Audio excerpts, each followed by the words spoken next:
Hello दोस्तों, कैसे हैं आप लोग। उम्मीद करते हैं सभी अच्छे होंगे। तो आज हम लोग बिहार के बारे में डिटेल समझेंगे, लोग वो भी आधुनिक बिहार के बारे में, क्योंकि आधुनिक बिहार से बहुत सारे क्वेश्चन एग्जाम में आते रहते हैं। आप लोग को पीआरटी हो, टीजीटी, पीजीटी हो या किसी भी तरह के एग्जाम हो, उसमें 15 से 20 क्वेश्चन आपका बिहार का मिल जाएगा। तो बिहार को डिटेल समझेंगे लोग, डिटेल से पढ़ेंगे लोग। और ये जो भारतीय राष्ट्रीय आंदोलन हुआ था उसमें बिहार की क्या भूमिका रही उसको जानेंगे लोग। और साथ ही साथ प्रत्येक चैप्टर के बाद यानी जो भी टॉपिक है, एक टॉपिक खत्म होगा और उसके बाद ऑब्जेक्टिव क्वेश्चन आपका आ जाएगा, यानी एमसीक्यू आ जाएगा।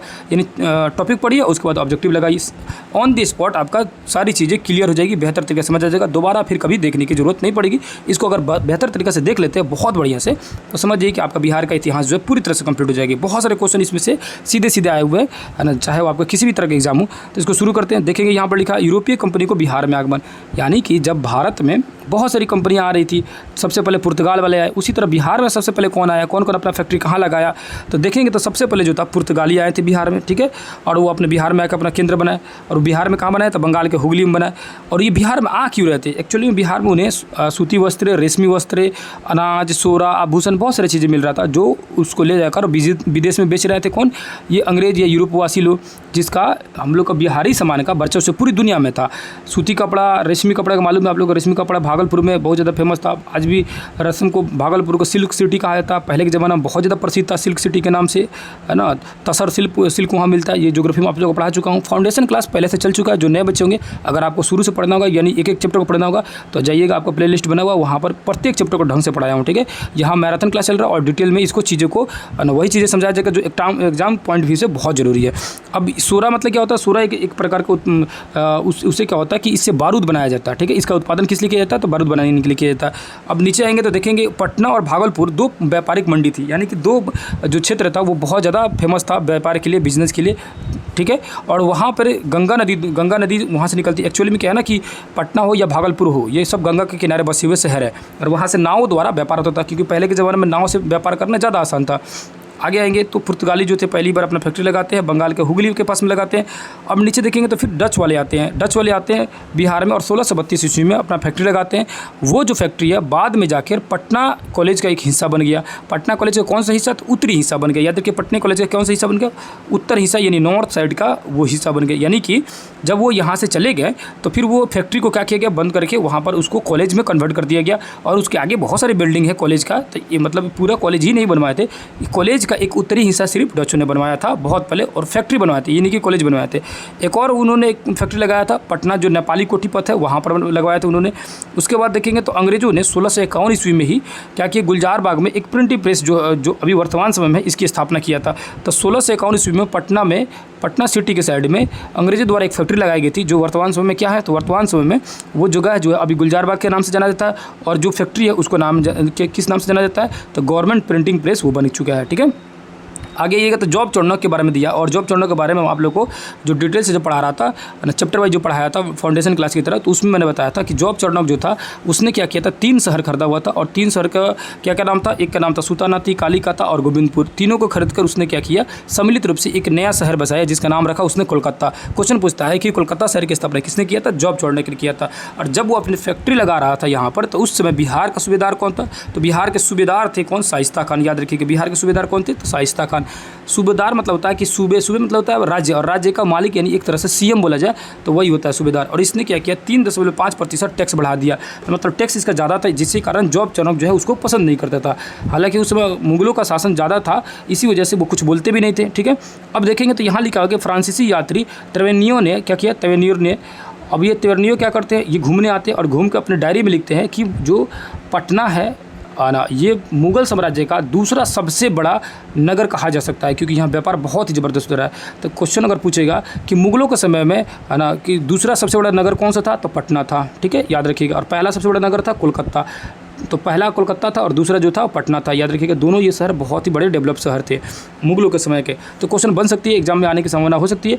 अब उस समय पूछेगा कि उस समय पटना की जनसंख्या कितनी थी, तो पटना की जनसंख्या जो थी 2 लाख थी, ठीक है। कितनी थी, 2 लाख थी। आगे आ जाइए, यहाँ लिखा है कि जॉन मार्शल और पीट मुंड्री जो शाहजहाँ के शासनकाल में कहाँ पे आए थे, पटना में आए थे। क्वेश्चन पूछेगा शाहजहाँ के शासनकाल में कौन सा अंग्रेज व्यापारी बिहार में आया, तो नाम था जॉन मार्शल और पीटर मुंडी। हाँ, शाहजहाँ के शासनकाल में ही बिहार में भयानक अकाल पड़ा। क्वेश्चन पूछ सकता है कि किस मुगल बादशाह के शासनकाल में बिहार में भयंकर अकाल पड़े हुए थे, तो शाहजहाँ के शासनकाल में। अब यहाँ लिखा है कि अंग्रेज़ दो को जो लड़ाई लड़ता है ना, उस लड़ाई के बाद अंग्रेज़ों का वर्चस्व बढ़ जाता है, क्योंकि बिहार में एक्चुअली में क्या था कि बिहार में बहुत बड़े शासक का शासन होता था, यानी मुगलों का, फिर अफ़गानों का, है ना। उसी तरह साउथ साइड में था तो साउथ में मराठों का शासन था। तो ये लोगों का शासन बहुत ज़बरदस्त था, लेकिन अंग्रेज़ बड़ी चालाकी के साथ सब पर धीरे धीरे कब्जा करते गए। 1757 में प्लासी की लड़ाई लड़ते हैं, जिसके बारे में डिटेल्स में बता चुका हूँ। फिर से दोबारा बता दे रहा हूँ कि 1757 में जो प्लासी की लड़ाई हो रही है वो रॉबर्ट क्लाइव और वर्सेस किसके साथ हो रहा है, तो बंगाल के नवाब थे, कौन थे, सिराजुद्दौला, है ना। सिराजुद्दौला थे, जो कि ये सिराजुद्दौला जिनका सेनापति का नाम था, क्या नाम था, मीर जाफ़र नाम था। और मीर जाफ़र के धोखे की वजह से उन्होंने ये मारे गए। कौन मारे गया, तो सिराजुद्दौला। याद रखिएगा, प्लासी की लड़ाई होती है 23 जून 1757 ईस्वी को। आप सभी कहानी जानते होंगे, उतना डिटेल में जाने की जरूरत नहीं है, बस इतना याद रखिए कि 23 जून 1757 ईस्वी को प्लासी की लड़ाई होती है, जिसमें मीर जाफ़र मर गया और बंगाल पर किसी तरह इनका कंट्रोल धीरे धीरे कुछ हिस्सों पर आ गया, है ना। अब उसके बाद 1764 ईस्वी में 22 से 23 अक्टूबर के बीच में 1764 ईस्वी में एक तिलगुट सेना के बीच में लड़ाई होती है और अंग्रेज कंपनी के बीच में लड़ाई होती है। तिलगुट सेना में कौन कौन थे, तो याद रखिएगा, त्रिगुट जो सेना बनी थी उसमें थे मीर कासिम, अवध का ही नवाब, ये बंगाल का नवाब थे, और अवध का नवाब था शुजाउद्दौला, और साथ ही साथ थे शाह आलम द्वितीय। ये तीनों जो मिलकर क्या किया, अंग्रेज़ों से लड़े, और अंग्रेज़ों से लड़ने के बाद ये हार गए, है ना। तो हार गए, फिर बीच में एक बार फिर अगले साल फिर दोबारा लड़ा। कौन लड़ा, शाह आलम द्वितीय जो है एक और युद्ध लड़ा। उस युद्ध को मोस्टली लोग नहीं जानते हैं, तो 3 मई 1765 ईस्वी को दोबारा उसने युद्ध लड़ा, इलाहाबाद में ही लड़ा, है ना। उस जगह का क्या नाम था, तो कड़ा के निकट जो है उस वहाँ पे लड़ा, और इस युद्ध में बुरी तरह से हार गया। अब अंततः जो है जो शाह आलम द्वितीय था, मजबूर होकर बंगाल को अपने क्षेत्र से निकालकर, मतलब कि अपना कंट्रोल हटाकर अंग्रेजों के हाथ में सौंप देता है। 12 अगस्त 1765 ईस्वी को ये सब कांड होता है, इसीलिए उसको कहा जाता है इलाहाबाद की संधि। ये इलाहाबाद में हो रही है, और कब हो रही है, 12 अगस्त 1765 ईस्वी में, है ना। जो शाह आलम द्वितीय मुगल बादशाह था, उसने क्या किया, अंग्रेजों को पूरी तरह से दे दिया। उसके बदले क्या लिया, तो 26 लाख रुपए बोला प्रति वर्ष हम लेंगे आपसे, यानी 26 लाख रुपए पेंशन के तौर पर उस बंगाल का, है ना, उससे बोला लेंगे, आपको जितना कमाना है कमाइए। अब अंग्रेज जो है उसमें क्या किए, अपना वर्चस्व बढ़ाना शुरू किया। धीरे धीरे उन्होंने क्या किया, एक द्वैध शासन लागू कर दिया। द्वैध शासन मतलब क्या होता है कि जितने भी पैसा वाला मामला है वो सब वो करेंगे, और बाकी देखभाल वाला जो काम है वो सब मुगल शासक करेगा, या जो भी बंगाल का रहेगा शासक वो करेगा, है ना। इस तरह क्या हुआ कि पैसा वो रखेंगे और बाकी सारे काम जो समाज से वाले काम है इन लोग करेंगे। इसी को बोला गया द्वैध शासन, दोनों मिल के शासन करेंगे, इसी को द्वैध शासन बोला गया। अब उन्होंने क्या किया, अंग्रेजों ने बंगाल का नायब नियुक्त किया। नायब मतलब होता है कि एक तरह से शासक नियुक्त कर दिया। तो क्वेश्चन पूछेगा कि जब बक्सर के युद्ध के बाद अंग्रेजों ने पहली बार बंगाल का नायब किसे नियुक्त किया, तो बंगाल के नायब थे रजा खान, और बिहार के नायब थे सिताब राय। बिहार में सिताब राय और बंगाल में रजा खान, ये दोनों को नायब नियुक्त कर दिया गया। अब बंगाल के जो नवाब थे, एक्चुअली में जो नवाब थे, है ना, उन नवाब को 50 लाख रुपए बोला गया कि आपको भत्ता दिया जाएगा, मतलब पेंशन दिया जाएगा, और शांति से आप रहिएगा, हमको बिजनेस करने दीजिएगा। अब आगे आते हैं, यहाँ पर देखेंगे तो क्या लिखा हुआ है, 1772 ईस्वी में जो द्वैध कानून जो लागू हुआ था, वो 1772 ईस्वी में क्या हुआ कि पूरी तरह से इसको रद्द कर दिया गया, हटा दिया गया। अब बोला गया कि दोनों मिल के शासन नहीं करेंगे। अंग्रेज बोला कि हम ये शासन करेंगे। अब जो है बंगाल का कोई भी दो शासक नहीं रहेगा, सिर्फ हम लोग शासन रहेंगे लोग, और इसको कहा जाएगा बंगाल का गवर्नर। क्या कहा जाएगा, बंगाल गवर्नर। तो क्वेश्चन पूछता है कि बंगाल का पहली बार गवर्नर कौन बनेगा, तो बंगाल का पहली बार गवर्नर बनता था वारन हेस्टिंग्स, 3 अप्रैल 1772 ईस्वी को। 1772 ईस्वी में बंगाल का गवर्नर बनाया जा रहा है, किसको, वारन हेस्टिंग्स को। याद रखिएगा, ठीक है। आ गया जेल। अब लो यहाँ देखेंगे तो उसके बाद क्या हुआ ना कि इन लोगों की आदतों की वजह से ना बिहार में, पूरे बंगाल में, पूरी उड़ीसा में बहुत सारी जनजाति थी, उन परेशानी हो रही थी। यानी कि जब अंग्रेज वर्चस्व अपना जमा लिए तो उन्होंने बहुत सारे टैक्स वगैरह लगाना शुरू कर दिए, बहुत सारे लोगों को टॉर्चर करना शुरू किया, जिससे ढेर सारे विद्रोह हुए। जैसे कि पहला विद्रोह क्या हुआ है, नोनिया विद्रोह। याद रखिएगा, जो सोरा इकट्ठा करने वाले जो मजदूर होते हैं उन्हें नोनिया लोग कहा जाता है। और उन्होंने क्या किया, अंग्रेजों के खिलाफ विद्रोह शुरू कर दिया। तो काहला शुरू किया, तो क्या हो रहा था कि जो मजदूरी कर रहे थे, तो जो उत्पादन कर रहे थे सोरा का, वो सोरा का उचित मूल्य नहीं मिल पा रहा था। किससे नहीं मिल पा रहा था, अंग्रेजों से। यहाँ देखेंगे, है ना। तो सोरा का उत्पादन क्या है, तो सोरा का बेचारे उत्पादन करते थे, और दो तरह के, एक था कलबी सोरा और एक कच्चा सोरा। दोनों सोरा का मूल्य जो है अंग्रेज कम देते थे, जबकि फ्रांसीसी, डच, अदर जो व्यापारी थे वो बहुत ज़्यादा देते थे। इससे क्या हुआ कि वहाँ के लोगों ने अंग्रेजों से ना बेचकर बेचने लगे दूसरे किसी से। इसका क्या हुआ कि अंग्रेजों ने पूरा भरपूर विरोध किया। जब उन्होंने विरोध किया तो दोनों में क्या हो गया, विद्रोह शुरू हो गया, है ना। विद्रोह शुरू हो गया, ठीक है ना। तो दोनों में क्या हो गया, विद्रोह शुरू हो गया। अब इससे क्या हुआ कि विद्रोह होने के कारण क्या हो गया कि इसी विद्रोह को कहा गया नूनिया विद्रोह। क्या बोला गया, नूनिया विद्रोह बोला गया, ठीक है, याद रखिएगा नूनिया विद्रोह को। और ये जो विद्रोह था वो 1770 से लेकर 1800 ईस्वी तक चला। 1717 से कब तक चला, 1800 ईस्वी तक चला। इसको विद्रोह को बोला गया नूनिया विद्रोह। आगे जी, अब सन्यासी विद्रोह लिखा हुआ है, तो सन्यासी विद्रोह याद रखिएगा, ये संत महाप्रभु लोग वगैरह जो साधु संत लोग होते हैं वो लोग शुरू किए थे। उन्होंने कहना शुरू किया कि साधुओं का मूल कर्तव्य होता है कि क्या करे, साधुओं का मूल कर्तव्य होता है कि अपने समाज की रक्षा करे, समाज में जो भी बुराई है उसको ख़त्म करे। अंग्रेजों ने क्या किया, बड़ी चालाकी के साथ इन साधुओं को डाकू घोषित करके उनको मारना शुरू कर दिया। साधुओं की नारा थी, सन्यासियों का नारा क्या था, वंदे मातरम के नारा देते हुए, वंदे मातरम के नारा देते हुए, और ये युद्ध में वो भी निकल चले, मतलब कि आंदोलन शुरू कर दिए, लोगों को बताना शुरू किया कि अंग्रेज जो हम लोग साथ अत्याचार कर रहे हैं। जिससे अंग्रेज जो था वो कैप्टन हे था, क्या नाम था उसका, कैप्टन हे जो एसपी था, उसने क्या किया, इन लोगों को पकड़ कर फांसी देना शुरू कर दिया। और लोगों से बोला कि जो भी इनकी मदद करेगा उनको भी उठा के बेच दिया जाएगा, कहीं भी बेच दिया जाएगा, और साथ ही साथ में आपकी जितनी भी घर वगैरह सबको जब्त कर लिया जाएगा। जिसकी वजह से लोगों ने सपोर्ट करना छोड़ दिया। अब यहाँ लिखेगा कि सन्यासी जो विद्रोह हुआ था, सन्यासी जो लोग थे उनके गुरु कौन थे, ये क्वेश्चन बहुत पूछता है। तो गुरु कौन थे, तो याद रखिएगा मजनूसा, देवी चौधरानी और रामानंद गोसाई, ठीक है, रामानंद गोसाई, ये तीन जो थे, ये लोग तीनों जो क्या थे, सन्यासी को गुरु थे। अब सन्यासी लोग साधु संत, तो याद रखिएगा साधु लोग क्या होते हैं, मजनू होते हैं, मतलब अपने धुन में पागल रहते हैं, भक्ति में लीन रहते हैं। और साधु लोग क्या होंगे, देवी होंगे। रामा जी से, रामानंद से याद रखिएगा, राम जी इसमें नाम आ रहा है, तो राम जी और देवी और मजनू ये सब क्या होंगे, सन्यासी जो विद्रोही के गुरु थे। जितने भी सन्यासी लोग थे उनके गुरु यही थे, मतलब आदर्श यही थे। आगे जी, अब ढाल विद्रोह लिखा है। ढाल विद्रोह का नाम जानेंगे तो एक ढाल राजा थे। ढाल राजा जो थे अपने शासन कर रहे थे, बढ़िया से शासन कर रहे थे। बस एंट्री मारता है कौन, अंग्रेज का फर्गुसन एंट्री मारता है, ठीक है, फर्गुसन जो था ये एंट्री मारता, और इस एंट्री मार के इस एरिया में कहता है कि बस भैया अब हम शासन करेंगे। इससे क्या हो गया, इनकी प्रॉब्लम शुरू हो गई। लेकिन अंग्रेज जानता था कि उनको हराना आसान नहीं है, किसी राजा को डायरेक्ट थोड़ी जगह हरा देंगे। अब उनकी कमजोरी जानना शुरू किया कि कौन जो है इनके राज्य में जो है लालची टाइप का है या मेरा सपोर्ट कर सकता है। तो मालूम चला इनका भतीजा जो जगन्नाथ ढाल था वही अपने राजा यानी अपने चाचा के खिलाफ था। तो इनको सपोर्ट में लेकर क्या किया, सब अंग्रेज क्या किया, अंग्रेज कंपनी क्या किया, और ये दोनों मिलकर साथ में क्या किया, अपने राजा के खिलाफ ही बोलना शुरू कर दिया लोग। जिससे क्या किए, जो ढाल राजा थे वो गुस्सा के अपने पूरी संपत्ति को जला वला दिए, राखों कर दिए। जो बचा खुचा था उसको क्या किया लोग, बचा वचा के अंग्रेज सब जगन्नाथ को क्या किया लो, वहाँ का राजा बना दिया लो, यानी उनके भतीजा को। जगन्नाथ को मिलता था कितना रुपया, 5500 रुपया इनको सालाना दिया जाता था, यानी 5500 रुपये इनको सालाना दिया जाता था, ताकि अपना पालन पोषण करे और शांति से बैठल रहे। बाद में इन्होंने बोलना शुरू किया तो अंग्रेजों ने क्या किया, इनको भी खिलाफ में इनके भाई को खड़ा कर दिया, यानी भाई के खिलाफ में भाई को लड़ा दिया, ठीक है, उनका भी तोड़ खोज लिया लो। भाई उनके थे नीमू ढाल, ये भी राजा बनना चाहते थे, तो इनको खड़ा कर दिया। अब दोनों भाई आपस में लड़ने लगे, ठीक है, बहुत सालों तक लड़ाई हुई, लगभग 10 वर्षों तक लड़ाई हुई, ठीक है। 10 वर्षों बाद अंततः जो है अंग्रेज जो है जो जगन्नाथ ढाल थे उनको ही शासक वहाँ का मान लिया, छोड़ दिया। अब आएंगे तो यहाँ लिखा भूमिज या चुआर विद्रोह। भूमिज जनजाति के जो लोग थे वो दक्षिण बिहार साइड में रहते थे और उन्होंने अपने ज़मीन पर किसी भी तरह का हस्तक्षेप ये बर्दाश्त नहीं करना चाहते थे। उसके साथ अंग्रेजों ने उनके ज़मीन बहुत सारे लगान बढ़ा दिए थे, जिसके कारण ये गुस्सा आके दोनों का आपस में लड़ाई शुरू हो गया, ठीक है। अब जब लड़ाई शुरू होती है तो उसके बाद देखेंगे तो जो सुबल सिंह थे, जगन्नाथ पातर थे, श्याम गंजन थे, ये सब क्या थे, भूमिज विद्रोह के नेता थे। क्वेश्चन पूछेगा भूमिज विद्रोह के नेता कौन कौन थे, तो सुबल सिंह थे, जगन्नाथ पातर थे और श्याम गंजन थे। तो गंजा जी थे, पातर थे और सी है ना, सी गंजा पातर ये जो थे वो क्या थे, भूमिज विद्रोह के नेता थे। अब भूमिज विद्रोह को ब्रैकेट में लिखा था चुआड़ विद्रोह। अब भैया चुआड़ क्यों बोलते हैं, और ये जो युद्ध था 25 सालों तक चला। कितने सालों तक चला, 25 सालों तक। अब चुआड़ उसको कौन बोलता है, तो अंग्रेज के साथ में, अंग्रेज के शासनकाल में उसकी कंपनी में कुछ बंगाली कर्मचारी काम करते थे और बंगाली लोग भूमिज को चुआड़ बोलते थे लो या चुहाड़ बोलते थे लो। तो चुआड़ लिखा हो, चुहाड़ लिखा हो, भूमिज लिखा हो, एक ही बात है। बस बंगालिया जो था लोग, तो बंगाली लोग उनको चुहाड़ और चुहाड़ बोलता था लोग, ठीक है। तो इसलिए क्या था कि उनको इस विद्रोह को चुहाड़ विद्रोह भी कहा जाने लगा, वो बंगाली लोग जो कि अंग्रेजों के सपोर्ट में या अंग्रेजों के साथ काम करते थे। अब आइए तो जगन्नाथ देव का विद्रोह। जगन्नाथ देव का विद्रोह देखेंगे तो संथाल परगना में पहाड़ी जनजाति है जगन्नाथ, बस याद रखिएगा पहाड़ी जनजाति है ना, संथाल परगना में, जो कि अभी वर्तमान समय झारखंड में। वहाँ पर जो कैप्टन ब्रुक और जगन्नाथ देव को, जो कैप्टन ब्रुक था अंग्रेज था और जगन्नाथ देव को परेशान कर रहा था, जिस कारण इनके बीच में लड़ाई शुरू हो जाती है। जाहिर सी बात है अंग्रेज यही सब करेंगे। इसमें मेन जो पॉइंट है उसको समझने की जरूरत है। अब हो विद्रोह याद रखिएगा, हो विद्रोह को कोल विद्रोह भी कहा जाता है। हो या कोल हो एक ही चीज़ हुआ।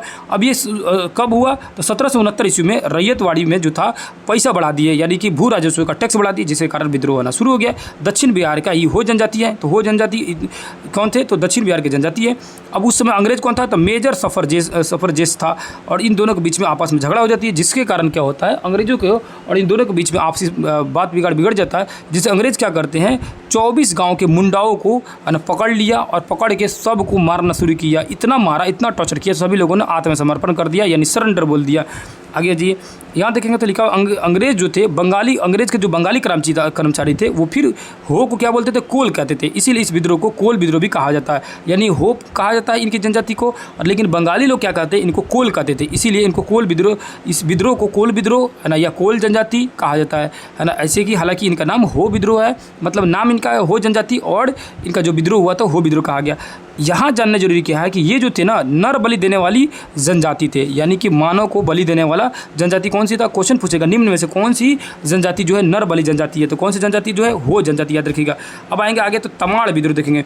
तमाड़ विद्रोह देखेंगे तो ये रांची जिले के तमाड़ क्षेत्र में है ना। मुंडा जो समाज के जनजाति के लोग हैं, उसी सब क्षेत्र के लोग हैं, तो याद रखिएगा तमाड़ जनजाति के लोग थे, वो रांची में रहते थे। आगे जी अब कैप्टन सफरजीत जो था है ना, सफजीस जो था, यही रफजीस है ना, रफजीस यही वहीं पर लड़ता है। अब आइए पहाड़िया विद्रोह। पहाड़िया विद्रोह देखेंगे तो वर्तमान में जो बिहार का भी बीरभूम जिला जो है, यानी कि वर्तमान संथाल परगना में चला गया, जो कि झारखंड में है, वहाँ पर लड़ाई होती है। 1770 ईस्वी में वहाँ पर क्या हुआ था, अकाल पड़ा हुआ था, जिससे लोग टैक्स देने से भाग रहे थे, टैक्स दे नहीं पा रहे थे। लेकिन अंग्रेज़ को टैक्स किसी तरह चाहिए था, हालांकि उसी बीच में क्या हो गया, लड़ाई शुरू हो गया। यहाँ देखेंगे तो वहाँ उस लड़ाई में रानी जो थी वो अंग्रेजों को खिलाफ बोलने लगी, तो रानी को क्या किया गया, पकड़ लिया गया। तो याद रखिए क्वेश्चन पूछेगा, क्वेश्चन आपसे पूछ सकता है कि पहाड़िया विद्रोह में निम्न से किस रानी ने, या पहाड़िया विद्रोह की रानी कौन सी थी, तो याद रखिए कि रानी थी सर्वेश्वरी। सर्वेश्वरी जो थी रानी थी। और उनके क्वेश्चन पूछ सकता है कि इन्होंने पहाड़िया विद्रोह में कौन सी रानी जो है आंदोलन में उतरी, तो ये कौन थी, रानी सर्वेश्वरी। या रानी सर्वेश्वरी किस आंदोलन से जुड़ी हुई थी, तो पहाड़िया विद्रोह से जुड़ी हुई थी। उनको गिरफ्तार करके जेल भेज दिया गया, जहाँ पर इनको फांसी पर लटका दिया गया 1807 ईस्वी में।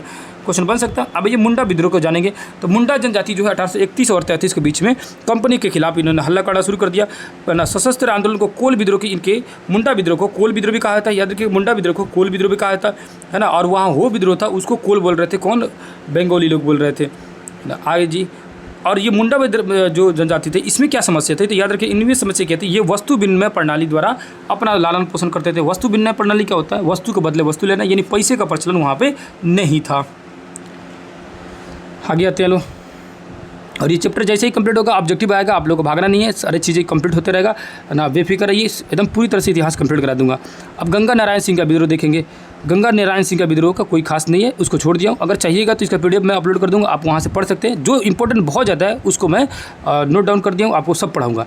संथाल विद्रोह समझिए, तो संथाल विद्रोह जो था वो संथाल जनजातियों ने 1855 में अपनी सरकार की मनमानी वसूली, इनके कारण उन्होंने अपना आवाज़ उठाना शुरू किया। 1800 के आसपास में देखेंगे तो हजारीबाग, गिरिडीह, रामगढ़ आदि क्षेत्रों में लाकर वीरभूम के जिलों को, मतलब क्या हुआ कि जो आदिवासी थे उनको उठाकर है ना, कहाँ से उठाए, तो हजारीबाग, गिरिडीह, रामगढ़ से उठाकर कहाँ ला दिए, तो उनको लाकर बीरभूम जिले में, यानी राजमहल का जो क्षेत्र था वहाँ पर लाकर बचा दिया। यानी आदिवासियों का जगह भी खाली कराना शुरू कर दिए, क्योंकि उनको उस जगह पर अपना फैक्ट्री बैठाना था या कुछ भी करना था, वहाँ से खनिज संसाधनों को निकालना था। इस वजह से अंग्रेजों ने क्या किया, उनको खाली करा दिया। अंग्रेजों को कहाँ से, हजारीबाग से हटाया, गिरिडीह से हटाया और रामगढ़ से हटाया, हटा के बीरभूम जिले में ला दिए। और वहाँ के राजमहल जो क्षेत्र है वहाँ पर ला के उन्होंने क्या किए, वहाँ पर वो रख दिए। वो जो जगह था उसको कहा जाता था दामन एको, मतलब दामन एको क्या बोलते थे, दामन को। संथाल का जो बसावट जो क्षेत्र था उसको क्या बोलते थे, दामन को नाम दिया गया था। ठीक है, आ गया जी।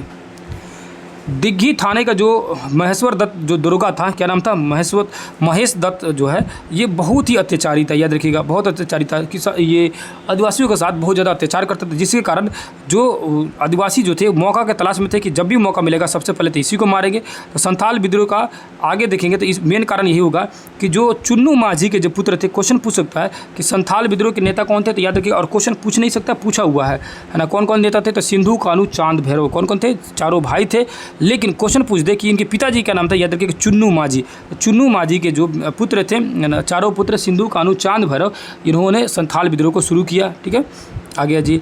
सबसे पहले इन्होंने क्या किया, जो महेश दत्त जो दुर्गा थे बहुत बोल रहे थे, उनको पहले निपटा दिया।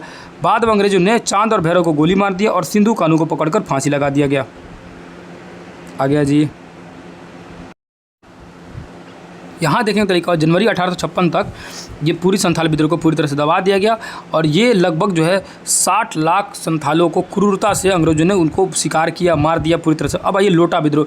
लोटा विद्रोह क्या है? ये मुजफ्फरपुर जेल में हुआ था। मुजफ्फरपुर जेल का कांड है। वहाँ का मुजफ्फरपुर के जो कैदी थे वो अंग्रेजों को बात सुनना मना कर दिए। इसलिए मना कर दिए क्योंकि अंग्रेज जो थे क्या किए थे, उनको जो है जो मिट्टी का लोटा जो होता है ना वो देना शुरू कर दिया। यानी ये पहले पानी पीते थे पीतल के लोटा से और वो मिट्टी के लोटा देना शुरू कर दिए अंग्रेज सब। तो इन्होंने क्या किया, बोला कि हमारे साथ ये दुर्व्यवहार हो रहा है, हम जो है मिट्टी के लोटा में पानी नहीं पिएंगे, हम लोग पीतल के, क्योंकि पुराना ज़माने के लोग पीतल में पानी वगैरह पीते थे। तो उन्होंने कहा कि हमारे साथ ये अपमान हो रहा है। तो इस विद्रोह को कहा गया लोटा विद्रोह। कहाँ संबंधित है? याद रखिए मुजफ्फरपुर जेल से। कब हुआ था विद्रोह? तो 1856 में, यानी कि 57 की क्रांति से जस्ट 1 साल पहले। आ गया जी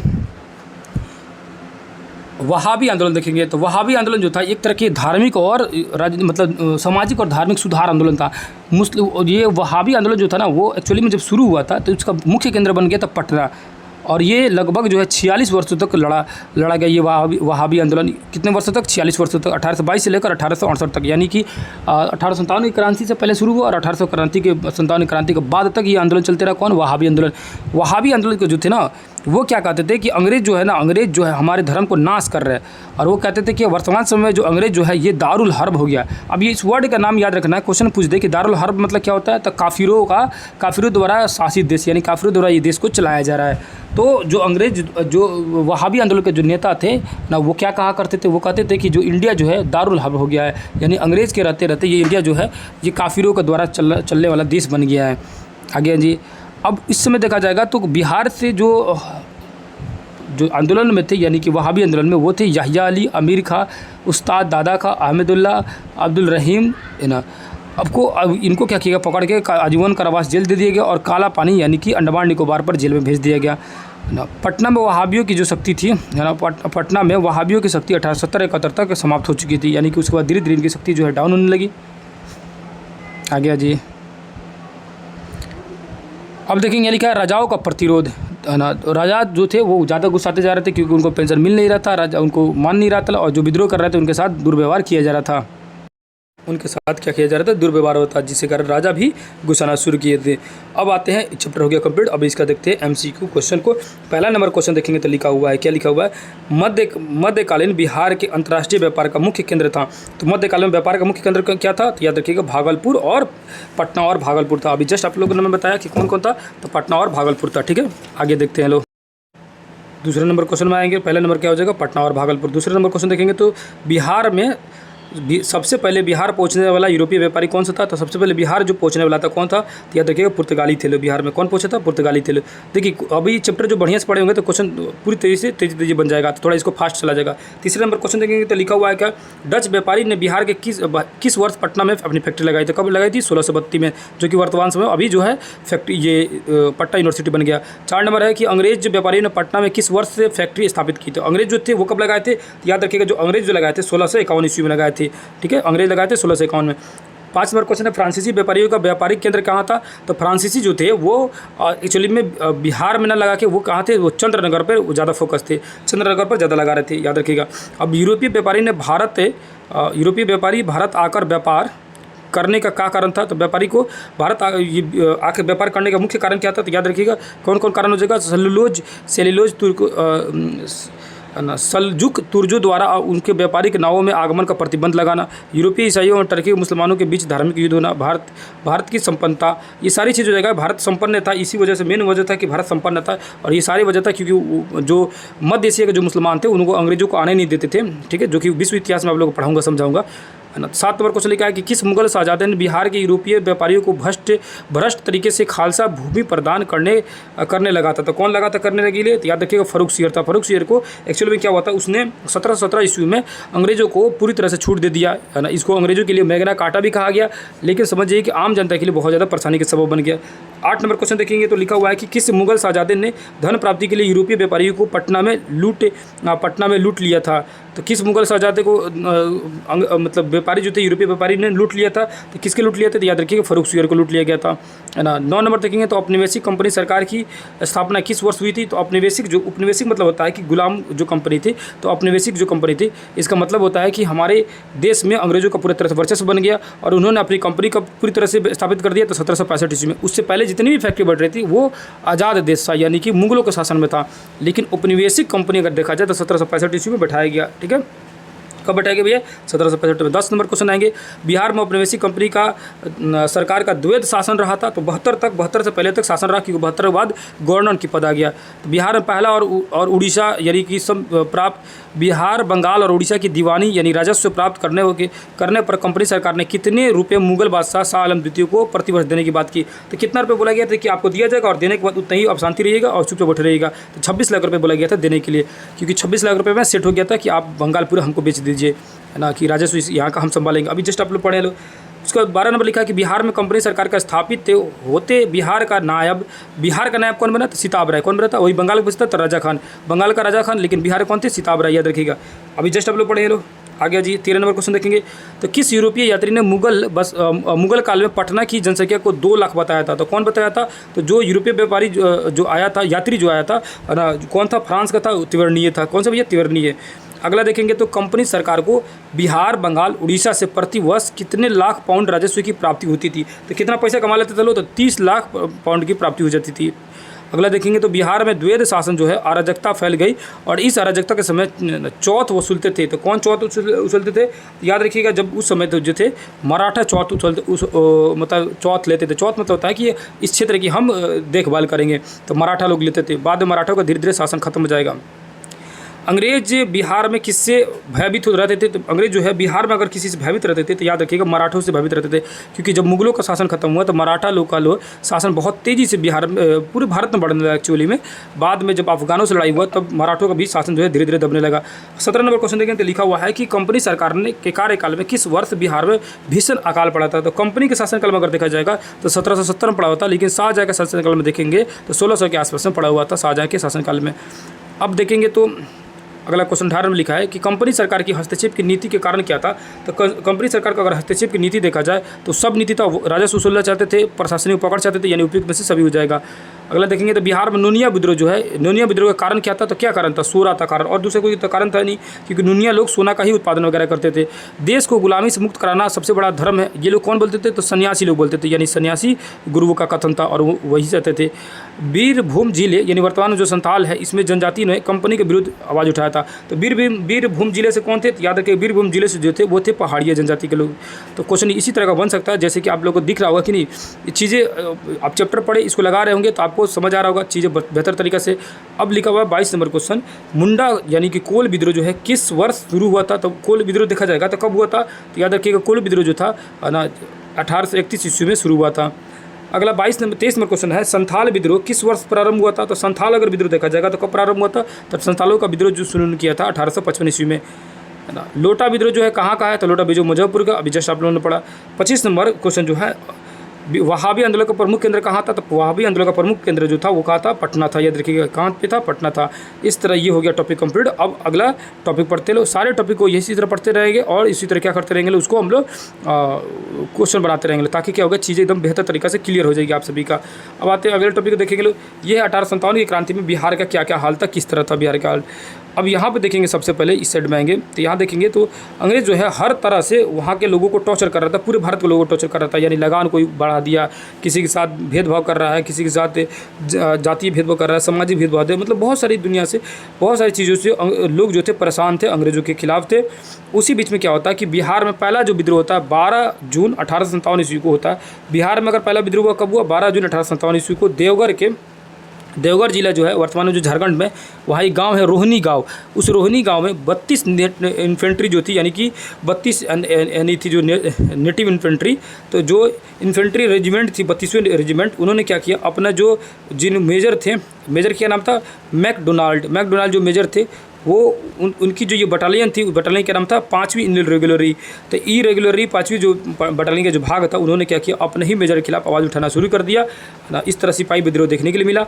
लेकिन उससे पहले ही 29 मार्च को 1857 ईस्वी को बैरकपुर में मंगल पांडे द्वारा बवाल किया गया था। इससे जो है अंग्रेज जो है पूरी जगह के अंग्रेज जो सतर्क हो चुके थे, तो इससे क्या किया, उन्होंने बड़ी तेज़ी के साथ जो यहाँ पर हल्ला करना शुरू किया लो, तो इनको पकड़ के दबा दिया गया। यानी कि रोहिणी में जो सैनिक विद्रोह हुआ था, बहुत तेज़ी से दमन कर दिया गया अंग्रेजों द्वारा। यहाँ देखेंगे तो लिखा हुआ कि 3 जुलाई 1757 ईस्वी को पीर अली जो थे, पटना के पुस्तक विक्रेता, उन्होंने अंग्रेजों के खिलाफ आवाज़ उठाया, तो उनकी किताब को दुकानों को ही जला दिया लो। 4 जुलाई 1857 ईस्वी संता को उनको क्या किया, गिरफ्तार कर लिया, किसी को, पीर अली को। यानी 3 को हल्ला किया, 4 को पकड़ लिया गया, और 4 के बाद 16 तारीख उनको क्या कहते हैं, फांसी दे दिया गया। उसके बाद इनको जब फांसी दे दी गई, उसके बाद आते हैं लोग गया में विद्रोह होता है। गया के लोग, ये सब 1857 की विद्रोह के मैं बता रहा हूँ। गया में विद्रोह करते हैं। गया में विद्रोह बहुत सारे नेता ने किया, लेकिन हाईलाइटेड जो हुए थे वो हैदर अली हुए थे, है ना। हैदर अली को भी बाद में पकड़ लिया गया और इनको पकड़ के कब्जा में कर लिया गया। यहाँ देखेंगे तो उस समय डिप्टी जो कलेक्टर था मैकेंजी था, और विद्रोहियों को ना क्या किया कि जितने विद्रोही कर रहे थे उनका घर पकड़ लिया, घर मतलब जब्त कर लिया, और जब्त करके उस समय बेच दिया। और लगभग 100 घरों से ज़्यादा बेचा था, तो उसको 47,641 रुपये 5 आने का फ़ायदा हुआ था। बहुत ज़्यादा उस समय के लिए है। अब भागलपुर में जो विद्रोह कर रहे थे, भागलपुर में देखेंगे तो 32 NI जो था, है ना, नेटिव इन्फेंट्री जो था, उसमें 2 कंपनी जो थी, एक भागलपुर में से ना, उन्होंने क्या किया, अंग्रेजों के खिलाफ विद्रोह करना शुरू कर दिया। तो 1857 में भागलपुर से भी विद्रोह शुरू हो गया। उसके बाद छपरा में देखेंगे तो छपरा के आसपास में कौन थे, याद रखिए, छपरा के आसपास थे मोहम्मद हुसैन खां। कौन थे, मोहम्मद हुसैन खां, छपरा के आसपास में, जिन्होंने तो छपरा से विद्रोह कर रहे थे, मोहम्मद हुसैन खां। मुंगेर से जो थे ना, मुंगेर से कौन थे, अजी यहाँ पे मुंगेर से थे, ये थे मुंगेर से रज्जू खां और सोहनपुर गांव के मालिक। कौन थे, तो रज्जू खां और सोहनपुर गांव के मालिक, ये लोग मुंगेर से थे। पूर्णिया से जो अगर विद्रोह कोई कर रहा था, तो पूर्णिया से जो विद्रोह कर रहा था, है ना, पूर्णिया का जो विद्रोह वाले कर रहे थे, वो दानापुर के पलटनों के विद्रोह का समाचार पाकर कैप्टन बैरकपुर ने वहाँ पर पूर्णिया पर तुरंत ही क्या किया, रोक लगा दिया। पूर्णिया मतलब विद्रोह होने से ही पहले क्या किया, वहाँ पर पूरी तरह से, है ना, अंग्रेज जो है एक्टिव हो गए। आगे आते हैं नालंदा नवादा विद्रोह देखेंगे तो नालंदा नवादा में जो था कौन थे, तो याद रखिएगा, वहाँ में नवादा में जो दरोगा था, दरोगा का नाम था ईमानुद्दीन। उन्होंने जो अपना थाना था वो छोड़कर भाग गए, क्योंकि आम जनता तो बहुत ज़्यादा भड़की हुई थी, तो उन्होंने क्या किया, छोड़ के भाग गया अपने थाना को। मुजफ्फरपुर विद्रोह देखा जाएगा तो मुजफ्फरपुर विद्रोह में जो था 31 जुलाई 1857 को, वहाँ भी मुजफ्फरपुर में भी पुलिस पहुँचता है ना। रैक्स की पुलिस ने उसके साथ उनका सामना हुआ, रैक्स की पुलिस के साथ उनका सामना हुआ। आगे आते हैं, यहाँ सारण विद्रोह लिखा है 28 जुलाई 1857 ईस्वी, वहाँ पर विद्रोह शुरू हो जाता है। अब कुंवर सिंह के बारे में मोस्टली जो क्वेश्चन जो कुंवर सिंह के बारे में खूब पूछता है क्वेश्चन, आगे आएंगे उसके बाद समझेंगे लोग। कुंवर सिंह के बारे में जानते लोग। कुंवर सिंह जो थे 13 अगस्त 1857 ईस्वी में से लेकर 22 अप्रैल 1857 ईस्वी तक, 1858 तक, यानी कि 57 शुरू किया 13 अगस्त से, और 22 अप्रैल 1858 ईस्वी तक लंबा इनका कुंवर सिंह का अभियान रहा, और अंग्रेजों को बहुत खतरनाक इन्होंने मतलब हाल ख़राब किया। मिलमैन जो थे, यानी लीगराड, लुगाई और ब्रिगेडियर डगलस, ये सबको पराजित किए हुए थे। इनका एक नारा था, और ये बहुत इंपॉर्टेंट है क्योंकि नारा बड़ी दे रहा है ये BPC में, तो नारा इनको पकड़ लीजिएगा। उन्होंने कहा था, नदी में उठा तूफान है, दूर दूर बहुत इंग्लिस्तान है, नदी में उठा तूफान दूर बहुत इंग्लिस्तान, जल्दी भाग ओ बेईमान फिरिंगिया। ठीक है, तो इनका किनका कथन था, तो याद रखिएगा ये कुंवर सिंह का कथन था, और कथन दे भी सकते एग्जाम में, बिल्कुल दे सकता है। उसके बाद देखिए कुंवर सिंह जो थे 20 अगस्त 1847 ईस्वी को रोहतास पहुँचते। वहाँ पर उनके जो भाई थे, कुंवर सिंह के भाई थे, याद रखिए कुंवर सिंह के भाई कौन से, अमर सिंह थे। उन्होंने छापामार युद्ध की श्री गणेश कर दिया। श्री गणेश मतलब होता है कि शुरुआत कर दिया। ठीक है, तो श्री गणेश कौन कर दिए, कहाँ से शुरू कर दिए, तो याद रखिएगा रोहतास शुरू कर दिए उनके भाई अमर सिंह। पहली 2 चीज़ याद रखिएगा, उनके भाई का नाम था अमर सिंह, और दूसरा क्या है कि वो कौन से युद्ध चलाते थे, तो छापामार युद्ध चलाते थे, और ये कहाँ शुरू कर दिया, रोहतास से उन्होंने शुरू कर दिया। आगे आते हैं, उन्होंने क्या किया, एक समानांतर सरकार की भी स्थापना कर दी। मतलब जगदीशपुर जो कुंवर सिंह जो थे, उन्होंने क्या किया, अपना एक नया सरकार बना लिया, अपने लिए खुद एक नया कोर्ट कचहरी बना लिए, यानी अपना खुद कचहरी की व्यवस्था करा लिए। आरा में क्या किया, उन्होंने पूर्वी और पश्चिमी में एक अपना थाना स्थापना कर दिया, और गुलाम याहिया दोनों थाने को उनको मजिस्ट्रेट बना दिया। तो थाना बना दिया, मजिस्ट्रेट बना दिया उन्होंने खुद में, कहाँ पे, आरा में, कुंवर सिंह। आगे आ जाइए। अब कुंवर सिंह जब जगदीशपुर पहुंचते हैं, ये 22 अप्रैल 1858 ईस्वी को, तो वो अंग्रेजों से मतलब अंग्रेजों से उनका मुठभेड़ हो जाता है, जिसमें जो डगलस था वो क्या करता है, उनको गोली चलाता है, जिसके कारण उनके जांग में और हाथों में दोनों जगह गोली लग जाता है। लेकिन हाथ जो था उसको काट के उन्होंने गंगा भैया में समर्पित कर दिया, फेंक दिया, है ना। 26 अप्रैल को 1858 ईस्वी को कुंवर सिंह के घायल होने के कारण उनकी मृत्यु हो गई। कब मृत्यु हुई, 26 अप्रैल 1858 ईस्वी को। अब आएंगे तो प्रमुख जो ज्ञात शहीद थे जैसे कि अब्दुल्ला वहाबी आंदोलन के नेता थे। तिलका मांझी जो बीरभूम जिले में था उनको भी पकड़ के जेल में बंद कर दिया गया और 1970 ईस्वी में भागलपुर में एक बरगद के पेड़ के पास इनको लटका दिया। किनको? तिलका मांझी को। समझते हैं लोग, इनको बरगद के पेड़ से लटका दिया तिलका मांझी को। उसके बाद यहाँ देखते हैं लोग कदम के पेड़ से। उसके बाद ये ठाकुर विश्वनाथ सहदेव थे, इनको कदम के वृक्ष से लटका दिया गया 1857 के ईस्वी में। ये भी लड़ाई लड़ रहे थे बिहार के प्रांत से, बिहार के दक्षिणी प्रांत से। तो बिहार के दक्षिण साइड से कौन थे? ठाकुर विश्वनाथ थे। आगे जी, अब यहाँ लिखा है कि नीलांबर और पीताम्बर, नीलांबर पीताम्बर दोनों भाई थे। देखिए जब भी इस तरह का क्वेश्चन रहता है ना तो ये क्वेश्चन आने की संभावना ज़्यादा रहती है। नीलांबर पीताम्बर क्या थे? दोनों भाई थे पलामू के। पलामू में ये जो इनके राजा थे ना, इन राजा के साथ में ये भी सपोर्ट में लड़ रहे थे। सिंधु कानू चांद भैरव को तो मालूम है, ये चुन्नू मांझी जो थे उनके पुत्र थे और ये संथाल विद्रोह के मेन नेता थे। ठीक है, उसके बाद आएंगे तो पीर अली के बारे में देख ही लिए। कुंवर सिंह के फिर वहाँ वापस कुंवर सिंह की जो मृत्यु घायल अवस्था में ना, जो अमर सेनानी 9 मई 1857 ईस्वी में हुई थी। यह जगदीशपुर के कौन थे? जमींदार थे। तो घायल अवस्था में इनकी मृत्यु जरी है। कब मृत्यु जरी? ये किनकी मृत्यु जरी? कुंवर सिंह की मृत्यु जरी, जो पहले क्या थे? जमींदार थी। सभी आप जानते हैं। कुंवर सिंह के जो अनुज थे, अनुज मतलब होता है छोटा भाई। क्या होता है? अनुज मतलब छोटा भाई। कौन थे? अमर सिंह थे। तो अमर सिंह जो थे वो क्या थे? तो कुंवर सिंह के अनुज यानी छोटे भाई थे।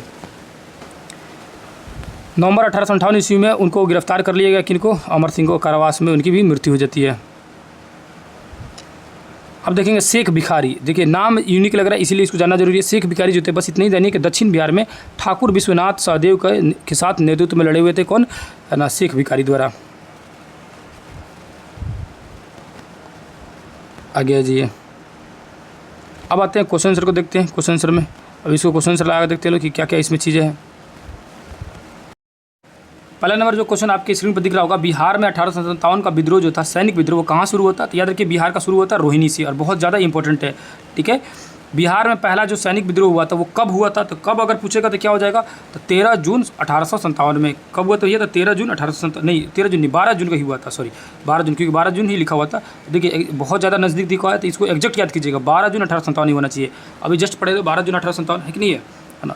3 नंबर जो क्वेश्चन लिखा हुआ है कि दानापुर छावनी में भारतीय सैनिकों ने कब विद्रोह कर दिया? अगर दानापुर छावनी को देखा जाएगा तो उन्होंने कब विद्रोह किया? तो याद रखिए उन्होंने अगर विद्रोह किया तो 25 जुलाई 1857 ईस्वी को दानापुर छावनी के सैनिकों ने विद्रोह कर दिया और वो कुंवर सिंह के सपोर्ट में आ गए।